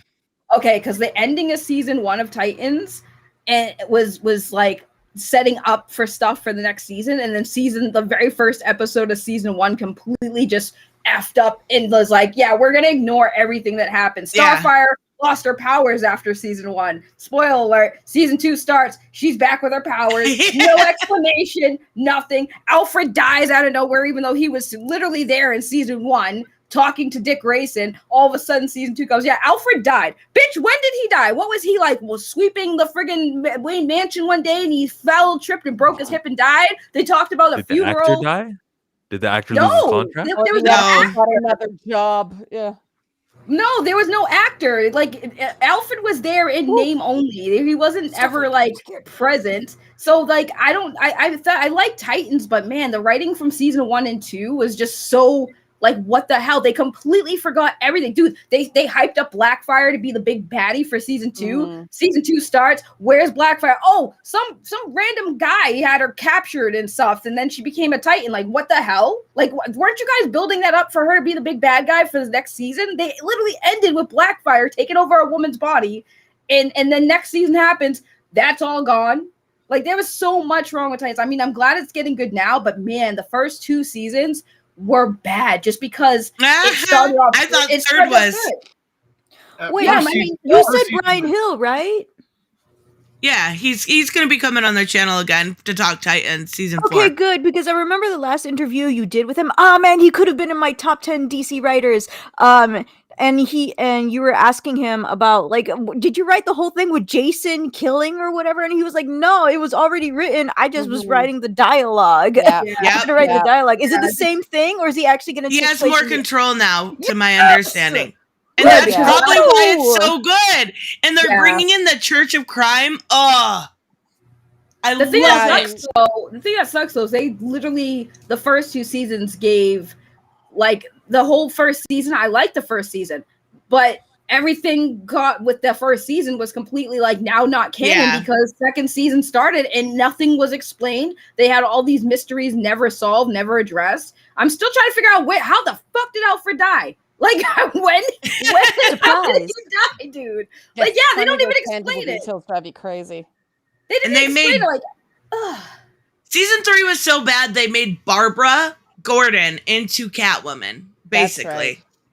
it was off the rails bad, but it's gotten a lot better. And honestly, like, I really enjoy seeing some of the Titans get a little bit of respect. I love the Titans, and I'm glad to see they're actually getting some decent storylines.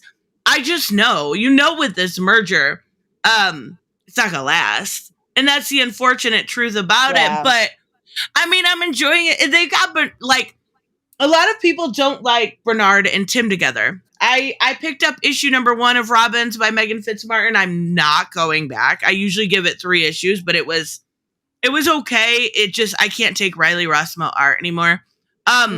This is the first art I did not like, mostly because, like, if this was like an indie book, I'm like, yeah, I'm used to that type of art, but I'm not used to seeing that as a mainstream comic. I can't look at that character and say, yeah, that's Tim Drake. I had to deal with it with Harley. Go ahead, Drew. I'm sorry. I just real quick. Riley Rossmo's art, if you compare it to that back in 2017, his art has really pretty much gone downhill with each year. Compared to his Batman Shadow stuff he did to his Robin stuff, it's like, what the hell happened to your talent, man? It is gone. I think it's a speed issue. The art styles is very, very wide range. I've never seen somebody do so many different art styles throughout the years. Like, it's drastically different. And I'm like, wow, that's pretty cool. But pick the good ones,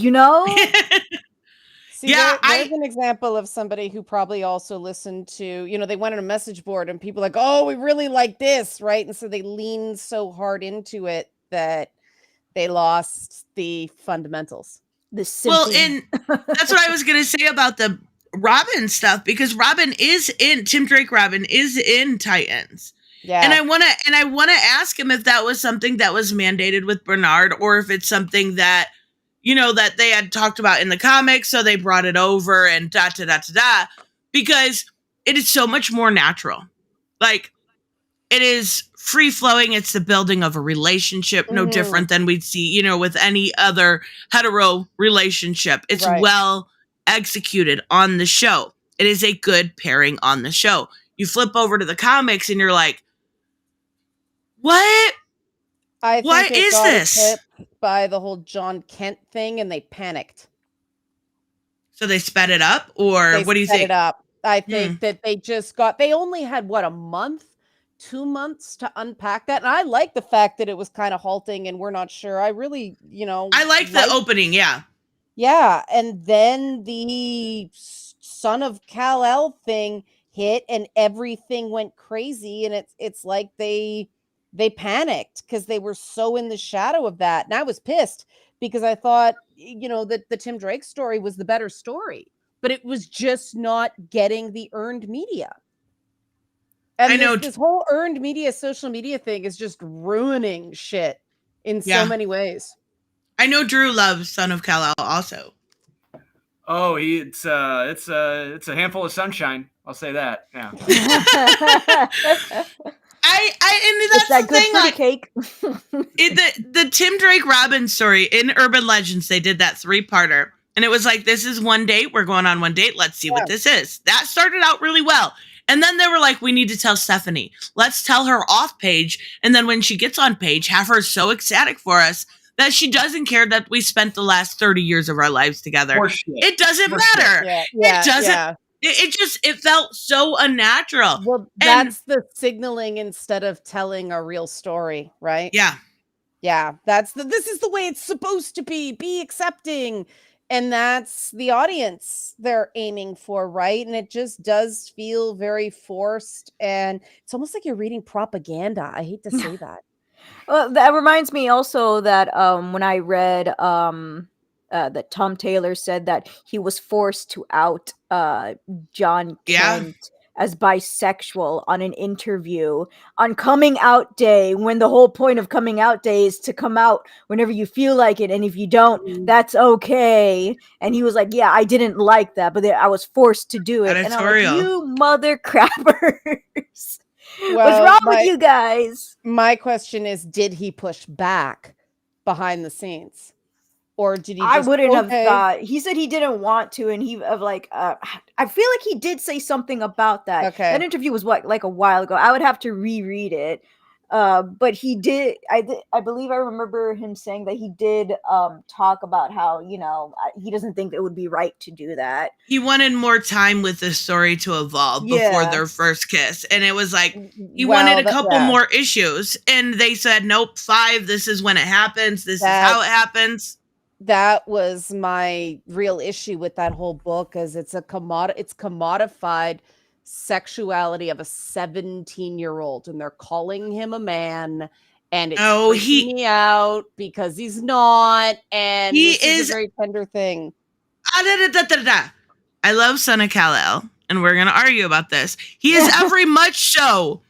He, after this last Dark Crisis, he has proven himself. It has taken 17. What, Peter Parker? Did you say the same thing about Peter Parker and Mary Jane? Well, their sexuality wasn't the whole point of the book. Neither is John's. That way. It didn't. I mean, when you watch a Spider-Man cartoon, it's literally just him and Mary Jane. Mary Jane.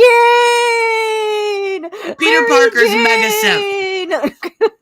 I think it is the amount of time it took to tell the story, right? Because the relationship unfolds. Now, there are issues with Spider-Man in that way, and I end up just not reading it anymore. I don't like the fact that it doesn't seem like they know how to write a marriage, and so they just keep breaking them up. I mean, for sure. Nipples over one more day. So Spider-Man with kid is the best.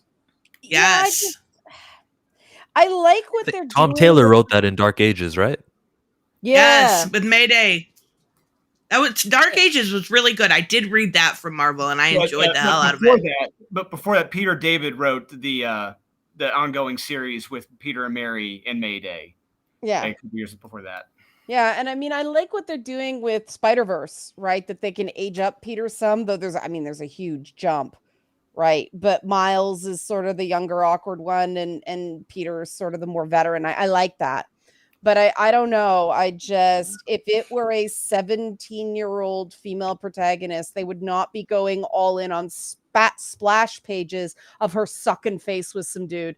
People would lose their shit. And if you won't do it to a 17-year-old girl, don't do it to a 17-year-old boy. Yeah, Which is weird because if you put it in cartoons, it doesn't matter the age. You can just have them sucking face no matter what. Nowadays, I don't think you can because everything's grooming children. Right? I saw people freaking out over the Kate Moss Calvin Klein ads from back in the day today, comparing them to the fucking, what is it, Balenciago? What? Comparing to Kate Moss. Yeah, that's a child. She was a child. She was 17. Didn't you just say that was a child about John? But that's the point, though, that Superman is 17, but if it's a 17-year-old girl, a child, we don't treat it the same. And it should be it should be treated the same because guys get really messed up by being forced to be men in terms of physicality and sexuality too young. So do women. Look at Britney Spears. Oh yeah, for sure. Oh, that poor girl. How many times do I have to see a cartoon where it's about literal like middle school boys having a crush on an adult teacher who's female? Yeah. And they put like emphasis, like googly eyes on the female teacher, and I'm like, hold up, you guys are being kind of weird about this. Why is her butt shaped like that? Wait, what are you talking about? What is this you're speaking of? It's a lot in anime. Not anime, not just anime. What as a kid watching cartoons before I watched anime, I've always noticed this stuff. What always made me uncomfortable was seeing like little boys my age in Western animation having a crush on a teacher, and the teacher would have like sparkles or something like that to insinuate they're very beautiful and attractive and all that stuff. And I hated seeing that as a kid. I'm like, that makes no sense. That's kind of weird. And I'm only a little kid, but I can say, like, yeah, I don't like seeing that. I don't know. In a way, I found that so much more innocent than what we're getting now. Because that was a crush, right? Yeah, but when you have them like, oh my gosh, I'm going to marry my teacher. And then they show the wedding. I'm like, can we not?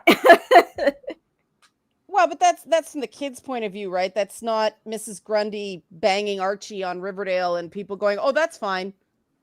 Wait, that happened? People thought that was fine? Oh, that happened in the first episode of Riverdale, and I was like, "Nope, not watching a statutory rape show. Nope." And they kind of backfilled it in future seasons that was not okay. But everybody's like, "Oh, come on." To me at the time. They did the same thing in Glee. Yeah, I remember. Yeah, it's not okay. Well, they can do that because they use the whole, they're actually being played by adults. Yeah. So it's okay. Yeah. Well, John's actually been 17 for 5 years. So no, I'm just kidding. Yeah. Well, I mean, comics is different, but I do feel the need because a 17-year-old's not a man. A 17-year-old's not a man. He's not a man. And we don't talk enough about, we obsess over what media does to girls. We don't talk nearly enough about what media does to the self-esteem of young men. And, it because you get pounced on every time you try. And, I work with the end result of people who were pushed into those situations. And it is sort of a silent shame. These guys never know what it's like to be appreciated as a person instead of an extension of a penis. And it fucks them up for years. And wouldn't you say that women get treated more like extensions of not penis, but boobies more so than... no, because the idea of a sexualized woman, then you're a slut, right?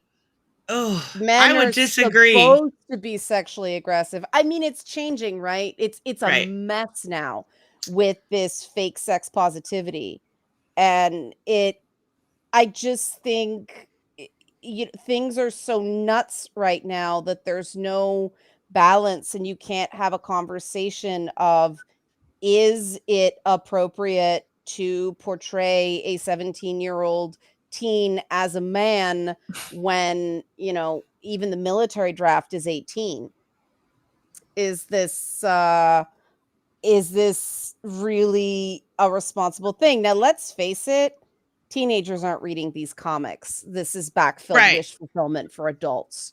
And Right. that's the other thing how do I say this? That's the other thing that has me concerned, is this state of perpetually trying to go back and do over high school that people are doing in this media, right? I mean, I say this as somebody who always really enjoyed more. I'm still an Alan Moore fan. I will defend Alan Moore, as grumpy as he is. At least those stories were about adults, And I mean, one of the thing League of Extraordinary Gentlemen does really interesting is the whole thing with Mina outgrowing, it's the immortality thing and her outgrowing in terms of emotional maturity, Alan Quarterman in Orlando. And what do? Right. And I sort of felt that way at the time with comics because I kept reading the same stories and the same emotional level. And as I got older, the character's maturity didn't. And I'm like, I gotta move on to something else because these stories are not resonating with me anymore. I'm not an adolescent mindset anymore. And all this stuff just seems really fucking toxic to me now. And that doesn't mean people can't enjoy it. The thing is I don't like high school stories. I don't like I can't get into Harry Potter for that reason. I can't get into some of the other stories. But when you read Son of Kal-El specifically, we were talking about that. There's nothing high school about that. There's nothing. I like the early episodes where it was about issues, right? I thought that was pretty cool. But then it fell into that same thing of Clark doesn't struggle with it at all. It's all the very speechy, everything's great. And maybe I don't even think this is the reality of experience now, but as somebody who went through all that stuff in the 90s, it was a lot fucking bumpier than they show in the book. And I just think that's creating unrealistic expectations in people. That's fair. I think you're right. Anime and manga lately, like I'm kind of sick of the high school stuff because that's all they mostly put out. And so I'm just like, okay, can I have adults with adult lives, please? Oh, we have seinen, which sometimes they'll do high school, but a lot of times they'll just add a lot of like adult-ish topics on there. And then we have josei, which don't really do a lot of high school stuff in general. It's mostly adult women's in their lives. And I'm like, sure, I'll just read these mostly, I guess. But I mean, let's face it. There are a lot of adult women on Tumblr very invested in YA novels. Oh, if you like YA novels, josei is for you. Yeah, but that's the thing. It's like, why is there an entire sector of media devoted to profoundly stunted people? Wait, can you repeat that? Sorry. Well, okay, let me set up again. Like I said, I felt like the whole Clark Kent being perfect dad in terms of his son coming out and it all being very scripted. Same thing with the Tim Drake stuff, and everybody's very happy. It feels to me less like a story for people who are going through it now, because if you see the stuff for teens, it's all like Wednesday, Netflix Wednesday, like sadistic and fucking cutthroat, 13 Reasons Why, Euphoria, all that stuff. This is people reliving the high school experience, the teen years they never had. And Clark Kent would be okay with it. You're talking about the character of Clark Kent. Why would he not? Why would we think for any reason that he would not be okay with it? He'd be okay with it. I just thought he was too slick. Instead of it being sort of awkward, not sure what to say, supporting his son, but not having the right words. What would a guy raised in Kansas know from this stuff? But he did have the right words. He basically just said, I'm there for you. It doesn't matter. That's the whole point. Like, I don't know if you've ever dealt with parents who've had to go through this stuff and they think they're saying the right thing, but they say the horribly wrong thing. Because some teens want a little pushback. They want their parents to ask questions. They want their parents to be That's fair. engaged and involved. And sometimes I'm there for you, I completely support you is the absolute wrong thing to say. Dang, I thought we were gonna have a fight. I mean, I think there could be definitely worse things to say, but I get your point. I just don't think that would be for, if we're talking about specific characters, I would think that would be more Batman's role. I think Superman would be the uber supportive. You know, what do you need? Do you need this? Do you need that? Do you need that? You know, like, I could see Batman asking the questions. I think it speaks a lot Batman to... would be like, okay, so you gonna like do the investigation of this case or what? We got work to do. No, Batman would have already known, and he would have figured it out 3 months prior. To be fair, Batman would have been: are you safe? Do you really know this boy? What's his background? Are you sure you're into him or the idea? Like, but that's the sort of thing that people, like LGBTQ plus youth, actually want. They want questions, they involvement, want to engage. They want investment. That's fair. Wait, what? That's Liana fair. didn't talk about. Wait, did you say anything about John Kent being de-aged? No. Excuse me. I missed the Super Sons. Yes, Saggy. I love the Super Sons. First of all, the only thing Batman would ever say is on Batman. Can not the confirm. Silver Age Batman that they're doing in parts of the comics. Where is he? Why did you say that name? I knew it. I fucking knew it. Oh God, Soda, mail it to me. That's right. It'll be a Coke. I like. Y'all are fake Batman fans. Superman and Lois. I mean, it got boring. To be fair, it was. The thing I love about Superman and Lois, though, is it's Clark Kent actually having challenges. Is because he's confounded by his teenage boys. Right. I love it. And he doesn't know what to do. He gets mad. He's lost. He's stressed. He doesn't know how to help them. That feels more real both to parents and kids now than perfect dad. I mean, that's the complaint about Superman, right? He's a Boy Scout, he's unattainable, he's unachievable, that stuff. Right. Yeah. I do think that the challenge for Clark has always been his heart. His I won't say weakness, but his vulnerability has always been his family and his loved ones. And I thought that made the character interesting. And to me, if he's the embodiment of the American man, that vulnerability, that not knowing, that being confused by your teenager, I think that is more in keeping with that Superman than having all the answers, right? I mean, she doesn't like him because he's vanilla. No, he's super vanilla. I disagree with that. I disagree with Liana. The only challenge that Clark Kent has in this scenario is the challenge of, do I want to lobotomize my kids or not? Because they acting out, and I don't know if I just want to lobotomize them and just keep it moving, or have to be an actual dad. I think that's the biggest challenge. What does that mean? That's more Lois. That's more Lois. I'm gonna lobotomize these damn kids. You don't know what lobotomize is? No. Bianca, you never seen the stories where Superman literally lobotomized people? That was like the I don't know what the definition of lobotomize is. It's is basically it a bad word I'm saying? It's basically it's when you basically remove or fry a part of the brain so that they no longer have functions of that part of their brain. Oh, makes them that's docile. That's Injustice Superman, though. That's deliberately. Pretty much. What? He's lobotomized people before with his ray eyes. He's been like, "What? You what? Yeah, you just Shazam, but he killed him in the process. Isn't that evil Superman though? Yeah. I mean, he is. Yeah. Superman, Red Sun, Injustice. That was Superman. the Injustice story. He lobotomized like a lot of people to kind of make them Taking the easy way out. No, not even. It was just keep him in line, because that was a story where Lois got killed. Yeah, and he lost it, and he just said, "You know what? If I have all this power, I'm going to make the world a better place. I'm going to start lobotomizing people who disagree." And I hate it when they give him that story. Like, you're making him to be like the biggest simp ever if he only turns evil because she's dead. No, that is not simping. That's love. Love makes you do crazy things. He lost the love of his life. Become a dictator? Yes, listen. listen, if my partner died, I'm gonna be making sure everybody gets in line, and I'm gonna be a dictator. This whole world will belong to me. Everyone's getting a lobotomy. You don't want to stand in line, lobotomized. Her unborn baby too, is Lois and the Yeah. unborn baby. Yeah, Yeah. so he lost It was two a things. really grisly. And it was at opening his to hands. Injustice. Yes. It was. Right, I Yeah. still Yeah. say there's a Elseworld story in there somewhere with John.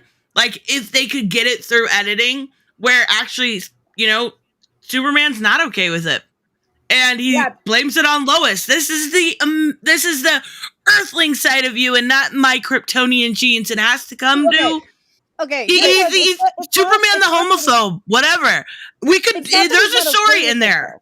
Okay, it's not that it's not okay with it. What has Clark Kent lived with for most of his life? His secret identity, right? He's not going to have an issue with his son being gay. He's going to have an issue with his son being openly demonstrative PDA. That is the conflict. Why would he care? He's openly open PDA with Lois. Yeah, but not for Clark Kent. Superman was different. He knows that the people you care about are at risk if they associate with you, superhero. So he would not be okay with John and his boyfriend kissing each other in front of reporters. Unless you're the Brian Michael Bendis as the writer, where you just out Superman, so it doesn't really matter. Yeah, he doesn't have a secret identity anyway. Brian Michael Bendis. So good news, that's being restored. I think in a couple of issues of Action Comics, I think 1052. How? Yeah, That's my question: is how can you restore a Yes, super identity? Magic. I agree with Liana. I agree with Liana here. If his issue was his son is gay, he would just lobotomize the gay out of him. So and he didn't. Lobotomize the gay away. You are last of a dying race. Reproduction is important, and this lifestyle will cease the end of our Kryptonian heritage. The planet's lineage depends on it. There's a story in there, I'm telling you. Pause, right? It's not just I'm totally cool with it, because parents are. I mean, I deal with a lot of people now who the pronoun thing completely freaks them out, right? And That's so weird. If he brought home Pete Buttigieg, Clark would probably be like, "Yeah, all right," but the dude's got pink hair. Right, that there are other things other than Currently, so do I. I'm just putting it out there. Why you got something against pink hair, Liana? Like, what's going on? No, but Clark Kent, Mr. All-American Boy, would probably be. Can you just tone it down a little? Is this the example you want to be setting? You're a symbol. Is this? I could never picture Superman really going that far. Like, it's just hair. Think of it as an animal instinct, though. It's just pink hair. He could be just emo or scene or whatever the kids are calling these styles nowadays. I don't know anymore. The styles change. Chillmonger's sitting back like, all right. He knows. Lobotomize the pink away, everybody. I love how Saggy's like, lobotomize him for being gay, but what's wrong with pink hair? But I do remember something like in the animated series where Lois visits a world where, because she died, Superman takes over, and after she realized what he did, she slaps him like, "Are you insane? Just because I died? What's wrong with you?" And I'm like, "Thank you. Wasn't that Superman and Lois season 1? Yes. Wait, Bianca. So I don't know that. You don't know the Injustice story because you asked about it. I do know the Injustice story. I have Tristan. I watch her channel. Yeah, but you didn't. Yes. You asked. You were like, "Oh, he killed Lois and Lois himself." Yes, because the Joker used the gas, which made him like illusion that he thought he was fighting the Joker, and when he thought he was fighting Doomsday. Yeah. Oh, was it Doomsday? Well, he thought he was fighting a bad guy, and instead he was actually beating the crap out of Lois, which, that's hilarious. I'm just imagining him. He's like, "Take this, Joker!" Bah, bah, and it's Lois, and I'm like, "Ha! You hit Lois!" Like, oh shit! Yeah, he beat the crap out of her and killed her, and yeah, that's why he got all messed up, because he's like, not only did she die with the baby, but like, he was the one who didn't. He had no idea he was doing it the whole time. So yeah, that's. I mean, I can see that story. Why that's. I love Bianca so evil, bro. Bianca just exposed her evil side. She's like, I say, oh yeah, he killed his wife. Ah, that's hilarious. Like, no, Bianca. Talk about in my brain, it's how you're explaining it is so freaking funny. I've never seen Kristen's chat terrified before. This is kind of cool. I'm talking about lobotomizing the gay away, and Bianca's laughing at Lois getting her butt kicked by the man of her love, and like the father was good. Like a frail doll. My God, Bianca! She's like, did he rip her limbs apart? Like, I think we're all punchy from the sad in the first hour. So now that's right. That's exactly why. Bianca needs to be lobotomized now. Forget what she. Bianca doesn't know what lobotomized means. She's about to find out. Where's Superman at? Come at me, bro. What didn't Superman also like give people cancer because he was like, because I remember. Oh shit! Yeah, that one story. Yeah, that was awful. Yeah. My boyfriend was like, doesn't anyone realize Superman's like low-key a sexual predator? Because he'd be looking at girls through his Well, he does have Superman Returns with Brandon Routh. He finds the house. Yes, he does. It's so creepy. You know what, Liana? You made one point earlier I wanted to add to. You said about them being like open PDA and you didn't like his pink hair, all that weird stuff. But I didn't. I know. I'm just kidding. I didn't say I don't like the pink hair. I'm saying this is buttoned down, mild-mannered Clark Kent.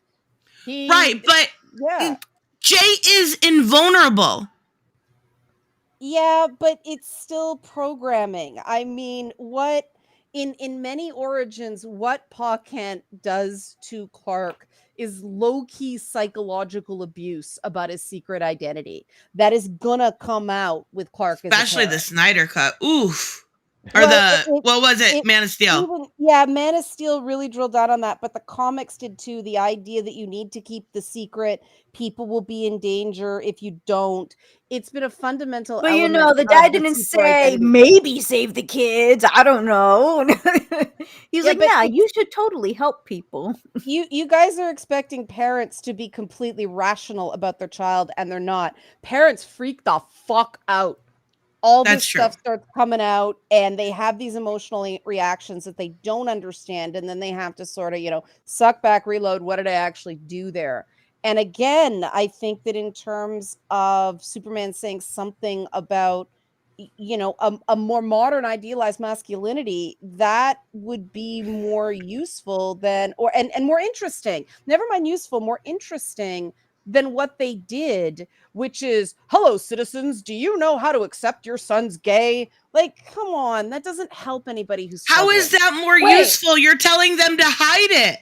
So wait, hold on. I just looked up, because I never read that. I didn't read this comic or the whole thing with Jay Nakamura, but I just looked up real quick. So it says he's an alien, and I think the whole pink hair thing makes sense now that I know he's an alien, because for some freaking reason, in entertainment, and this happened in Power Rangers as well, which I thought was weird, to represent what an alien is, you gotta give them weird, crazy hair color for some reason. What was the detail that the idiots online freaked out about when that book got all the earned media? What was that they were gay? Pink hair and that he was gay. Pink hair, right? But that because they're ignorant, they don't understand that in entertainment, if you look at any alien species in comics, live action, whatever movies, the aliens always have like weird color hair. It's like Superman. That's Superman for some reason. He looked like a basic bitch. But most of the aliens that they depict like always had multicolored hair, and I always ask why. And I think the simplest answer is because for some reason to think of alien, you think of like crazy looks, so they would always like dye their hair. So like Chillmarker said, Andros from Power Rangers in Space, he had crazy colored hair because he was not from Earth, and for some reason, crazy colored hair means weird or not from this planet or something like that. Part of it was he's post-human, but yet not quite alien. But part of it was systemic racism in comics. He's an alien. Everybody had to be white-coated or else somebody would freak out. Right. Still. But I mean, Superman is the immigrant experience from the 1930s, especially Jewish immigrants, and blending in was a big thing. And so, see, people are jumping on me because it's not the right thing to do. But that's the point. Why does Superman always have to do the right thing right off the bat? Why can't Superman make mistakes and learn from them? Isn't that a more interesting story than him always being right the first time? Why is everyone saying I'm wrong that he's not an alien? I literally He's looked up. post-human. Yeah, but it says right here, he's a Gamora, whatever the hell. He's from Gamora, yeah. Which is that's a small. It's a small island ruled by Henry Bendix. Wait. He's an alien, yo. They called the gay boyfriend after Gamora? No. Gamora is a place from the Wildcats. Henry Bendix is a villain from the Wildcats. About it. Well, he's an alien now. I don't care. He's an alien. More of the biblical reference of Gamora. But think about it. Blank and Gamora. You named the gay boyfriend Gamora? No, his name is Jay Nakamura. No, but now he's an alien now. He's from Gamora. Yeah, it's a country. It's not a country. It doesn't exist. He's an alien. Gamora from though, people. The Bible, Sodom and Gomorrah and raping angels. Sodom and you named the gay you made the gay boyfriend associated with Gamora? What the fuck? It's Gamora Island, but you know what? He's an alien, just like Wakanda. It's I would have never thought of Sodom and Gomorrah. Guardians of the Galaxy, isn't somebody named Gamora? They're aliens. They're aliens. They're not. It doesn't exist. You guys are being such comic nerds right now. You're not. I love how I'm triggering the chat right now. They're just like so talking mad at like me an calling NPC. him an alien. He's an alien. Get over it. He has. He's meta. He's a post-human. He was experimented on by Henry Bendix. So yeah, like he's not technically from another world, planet? But he's post-human. Yeah, Wow, he's planet. That's what I'm talking about. He's an alien. Nobody finds this funny. I don't know how. I'm internally laughing. I've known this from the get-go. Like, it was not a good call. It's like when they had the Judgment Day, like, Axe Judgment Spray. Didn't think to incorporate that. And you call it. There's subtle things where it's like you didn't really realize Gamora, and you have a gay person from Gamora. I would have never thought of that. Like, I immediately went, what? Because what did I get clobbered with as a teenager? The Sodom and story. You're going to hell. I'm like, wait. He's from Gamora? Everyone in the chat's getting lobotomized. You're all getting lobotomized. Let's go. I don't even know the Sodom and Gomorrah thing. I just, that's my ignorance there. I would have never thought of it. Passage in Leviticus that tells you not to be gay. Oh, shut up. No, it is. The God will come down and glass the entire city because Lot offers his daughters, but they want to fuck the male angels instead. That is the story of Sodom and Gomorrah. Well, I should reread that as an adult. I mean, angel sex. I mean, I don't know. But how could you argue? The good man there says, no, take my daughters instead because that's fucking better. But no. We want angel ass. Gamora rapes the town. They rape the angels. The angels are destroyed in that town. Yeah. What the fuck are we talking about? It is these stories. Wait, how is that possible? Aren't angels all powerful? Not all powerful, but the story don't make sense.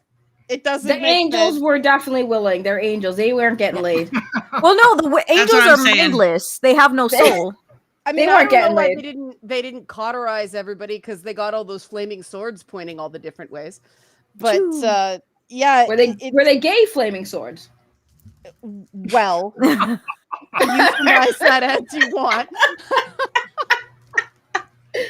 I love talking to them. Yeah, Chillmonger, speak to your heart's desire. They want to know if you're all right or just extremely uncomfortable right now. I don't read DC. I don't have much to say about the whole, even like the 17-year-old issue. Like, if he has a birthday issue, that solves that problem. I'm just like, So he's like me in other streams. That's the problem. We can bring it back to something that I know about. Like, William Hurt died. We can talk about his death and how they're quickly recasting. And William Hurt. Oh, you know what? You know what? This is a good point because you were very much so pro recast T'Challa. William Hurt died, and they recast him in 5 minutes. Why didn't they recast T'Challa? You know more about that. Do you have any insight? Wait, who you asking? Me? Not you, The Bianca. first time- Chillmonger. The first time it came up was in December of 2020. So Chadwick dies in August 28th of 2020. And Kevin Feige says at Disney Investor Day that because he did such a good role, an iconic role that transcended any iteration of this character, we decided to not recast. So his reasoning was basically he did so well, he's iconic. Then, like a year later, a producer, Nate Moore, says that, after he died, it was a quick conversation. We just couldn't do it. We couldn't separate the actor from the role, which is a little bit of a different answer, right? And then, that's the two times they really spoke about it. They just can't separate the actor from the role, and Chadwick did such an iconic job. So does that mean William Hurt didn't do good enough of a job? He was worth recasting. You see how you can use the words against William Hurt? Yeah, I see it. William Hurt. So hold on. So here's my it's the thing, difference right? between a guy that young and a guy who's 71 dying, though. Yeah, right? and my Well, thing they are is like, different. Yeah. Go ahead, Saggy. well, I was gonna say my thing with that is like I understood, I actually appreciated the way they did Wakanda Forever because they are going to recast, but they wanted to also because Chadwick, they already had the script for Chadwick to reprise his role in Wakanda in Wakanda Forever, right? They already had the plan, they had the script. Chadwick read it, but he died. Not so true. they didn't. Chadwick didn't read it. He contributed to it, and then 2 weeks before he died, what's his name? Coogler says in a podcast that's on Marvel.com that he said, "Hey, I just finished. I'm going to send it up to Marvel Studios. Read it." And he was too tired, and he declined reading it. But I read reports that he read some of it. He didn't read the whole thing. But my point is saying like they had the script for Chadwick. The movie was supposed to have Chadwick reprise his role, but he died. And like I did like that they wanted to do it in a way where they wanted to honor him, but also like open it up for future recasting because of how they ended it with that post-credit scene. So the family asked them to do that, didn't they? That's what I read. Well, the family was from what I read, the family was supportive of the people are saying, oh well, the family said recast, Chadwick said recast, but they talked to the family and the family like saw what they were going to do with it and they were on board because again, like the people who are upset saying, well, they should recast T'Challa.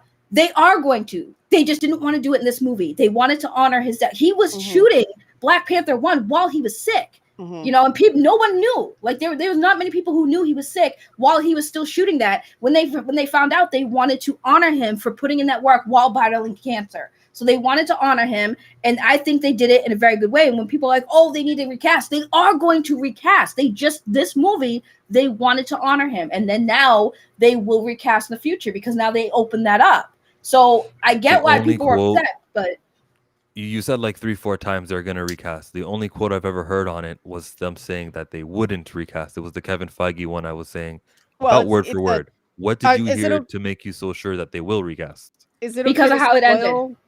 Is it okay to spoil the movie? Yeah, go spoilers. 3, 2, 1. Yeah. You are warned. Here we go. Yeah, it's technically not a recast because it's a different T'Challa.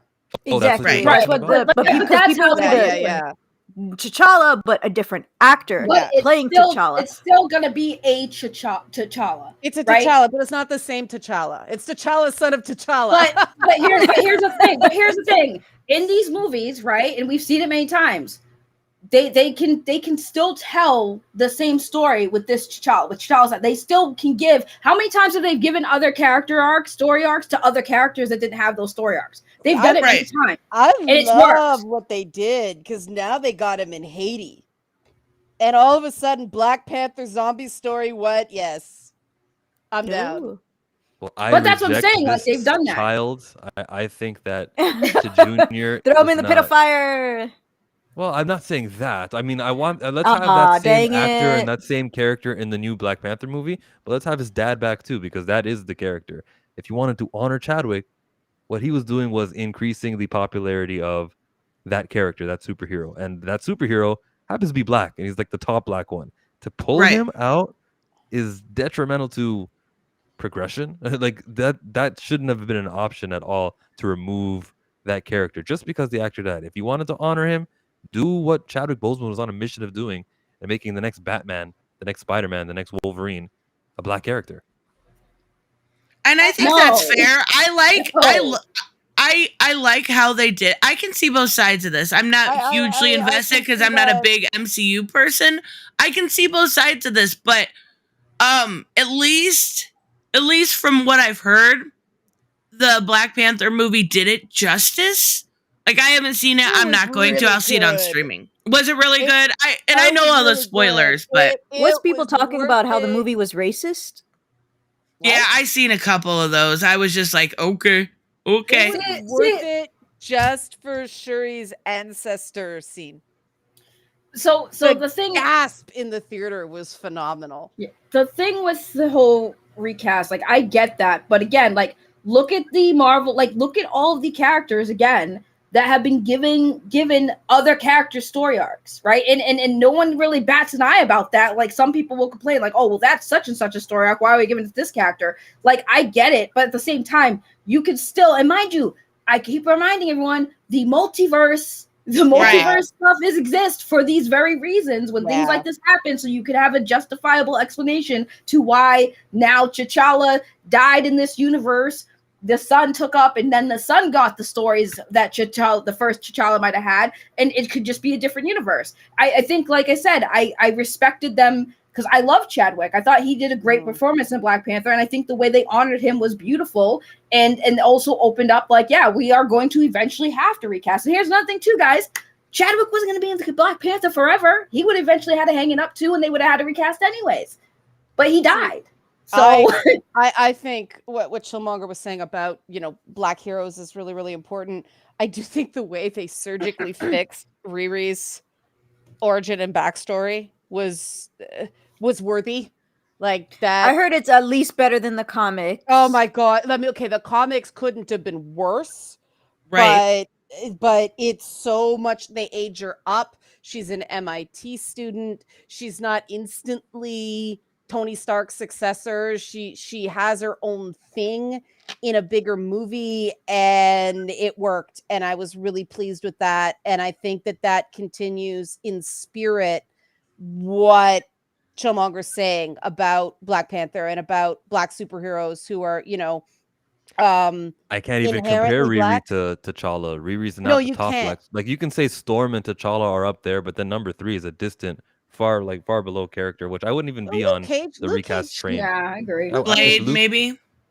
Well, Blade, the thing Luke Cage, Falcon, like which one it is, they're not T'Challa and Storm. Like, those are the ones worth fighting for, and having them reprise their roles and be on TV on our screens. I don't care about Ironheart. They just need to fix America Chavez in the MCU. I don't care about Ironheart. I'm tired of them doing these hey, we gotta have a black version of all these white superheroes. Hello, there are so many black superheroes out there that exist. Can you please just start introducing them? Stop having to make black versions of every characters that exist. That stuff's starting to get, and yet they do that in the comics too. I know, it's like so is out in stores in 3 weeks. Check it out. Thank you. I'll get a trade paperback. When are we getting our black? When are we getting our Static Shock? Like, I want to see it. Oh, yes. Did you see the retooling Green Lantern to make it? Yes, a Jon Stewart I'm happy story about that. Jon Stewart and Jessica Cruz. Jon Stewart and Jessica Cruz. My half-Honduran Green Lantern. Yay! Yeah, I'm thrilled about that. They should have done that from the beginning. Like, hell, I wasn't even a big fan of Black Lightning, but at least it was a black superhero they introduced into the DCU. I was like, hey, I mean, they're trying. I mean, Black Lightning's okay. It's a guilty pleasure. I'll watch it because it's so bad it's good in my opinion. But like, the whole thing is they really need to start just introducing people of color superheroes and stop just doing the whole thing. Like, okay, our Iron Man's dead. Okay, when we need a black person to fill the shoes, here comes Riri Williams. Okay, who cares? I'm sorry, I don't care about freaking Riri Williams. I never did, never have, don't care. I wasn't even excited. Because I was dreading her introduction because her comics are so very spectacular. Bad. So they bad. got better with Eve Ewing for sure. They got better, but the whole origin of a 15-year-old, like, it was just so you can't. It was Brian Michael Bendis. Right. Yeah. Through and through. Also, the reason why the comic is still here. If they gave an unknown novelist to write the Riri Williams origin story, that's the other side. The character would have never gotten anywhere because readers would have gone, "Who the hell's this? I'm not reading a book by that person." But Bendis, and War Machine, I love the chat. War Machine exists too. So like, why do we need Riri Williams? We could have just said, okay, we could have just had War Machine take up the mantle because he was Bendis already doesn't there. have a daughter that looks like War Machine. Okay, you know why? But that people are also tired of mantle swapping. Like people already were like super angry with the Black Falcon becoming Captain America. Disney does not care about comics readers.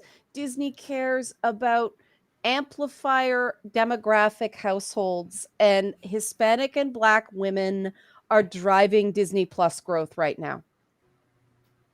I mean, Jon Stewart, though. Oh, sorry, I was reading the chat, but like Jon Stewart makes sense because like because the Green Lantern Corps has a bunch of different Green Lanterns, so it's not like out of the order. Like you can have an alien Green Lantern, or it's like it doesn't matter because they're all can be Green Lantern. It's not limited to just one person's Green Lantern. There's a whole corp. So you haven't seen the discussion with people Same hating with Nova that, Corps. have you? No. Right, so it's like, really? There is always people complaining about how Green Lanterns shouldn't have more than like Alan Scott. Oh, there are those fanboys. I've seen that. Because I believe that having Jon Stewart Green Lantern being the secondary one, because Hal Jordan gets the focus. He's the primary one. He's the one featured so much times. To have Jon Stewart, your greatest DC hero that's Black, be the secondary of a franchise, that's it won't L be, though, for me. I 'cause- prefer getting Icon or Vixen or Static or Vixen, let's Cyborg. go! I like the way you think. That's what I was telling my dad. I'm like, Dad, nobody likes Hal Jordan. He's boring. Yeah, He Hal is Jordan's boring. Hal He Jordan's is. boring. He's primary. So was Alan Scott. So is Barry Allen, but he still sucks. I mean, not really, but wasn't Hal Jordan the first human? yeah. No, Alan Scott. No, Alan Scott was the first. A whole generation of kids grew up with Jon Stewart being primary Green Lantern because of the cartoon. Yeah. Yes. Yeah, and then those generations of kids saw another cartoon called Green Lantern, and it was the Hal Jordan version. Like, it was temporary representation. But Jon Stewart still is kind of like, when you think of Green Lantern, most people can think of both Hal Jordan and Jon Stewart. It's not always just the one. It's always like the most popular Green Lanterns are Hal Jordan and Jon Stewart. Yeah, especially so since Jon Stewart's still up was there. The comic Green Lantern at the time. There was a time that Hal Jordan wasn't around, and Jon Stewart, because of the cartoon, really is Green Lantern for a lot of people. I used to have, I've got the Alex Ross original 7, and then I have the Justice League sculptures, and I'd line them up, and people over a certain age would come in and go, "Hey, Green Lantern, who's the black guy?" And kids would come in and go, "That's Jon Stewart. Who's the white guy dressed like Green Lantern?" Hal Jordan. So, so there are. I will say that Guy Gardner is a more fun white guy, and he's a redhead at that. Yeah, with the a bowl Justice cut. League. Yeah, the He has Justice no League soul. cartoon. Yeah, the Justice League cartoon could have went with Hal Jordan, but they went with Jon Stewart. So Jon Stewart in that cartoon was the primary Green Lantern. So that's where most kids in that generation. One cartoon, he was primary, and everywhere else he's the secondary Green Lantern. So for but he's a third. The 03 no, because that cartoon went from Justice League to Justice League Unlimited. He was still the number one Green Lantern, even when they brought Hal you're talking Jordan about the CGI one, aren't you? No, we're talking about the Bruce Timm cartoon.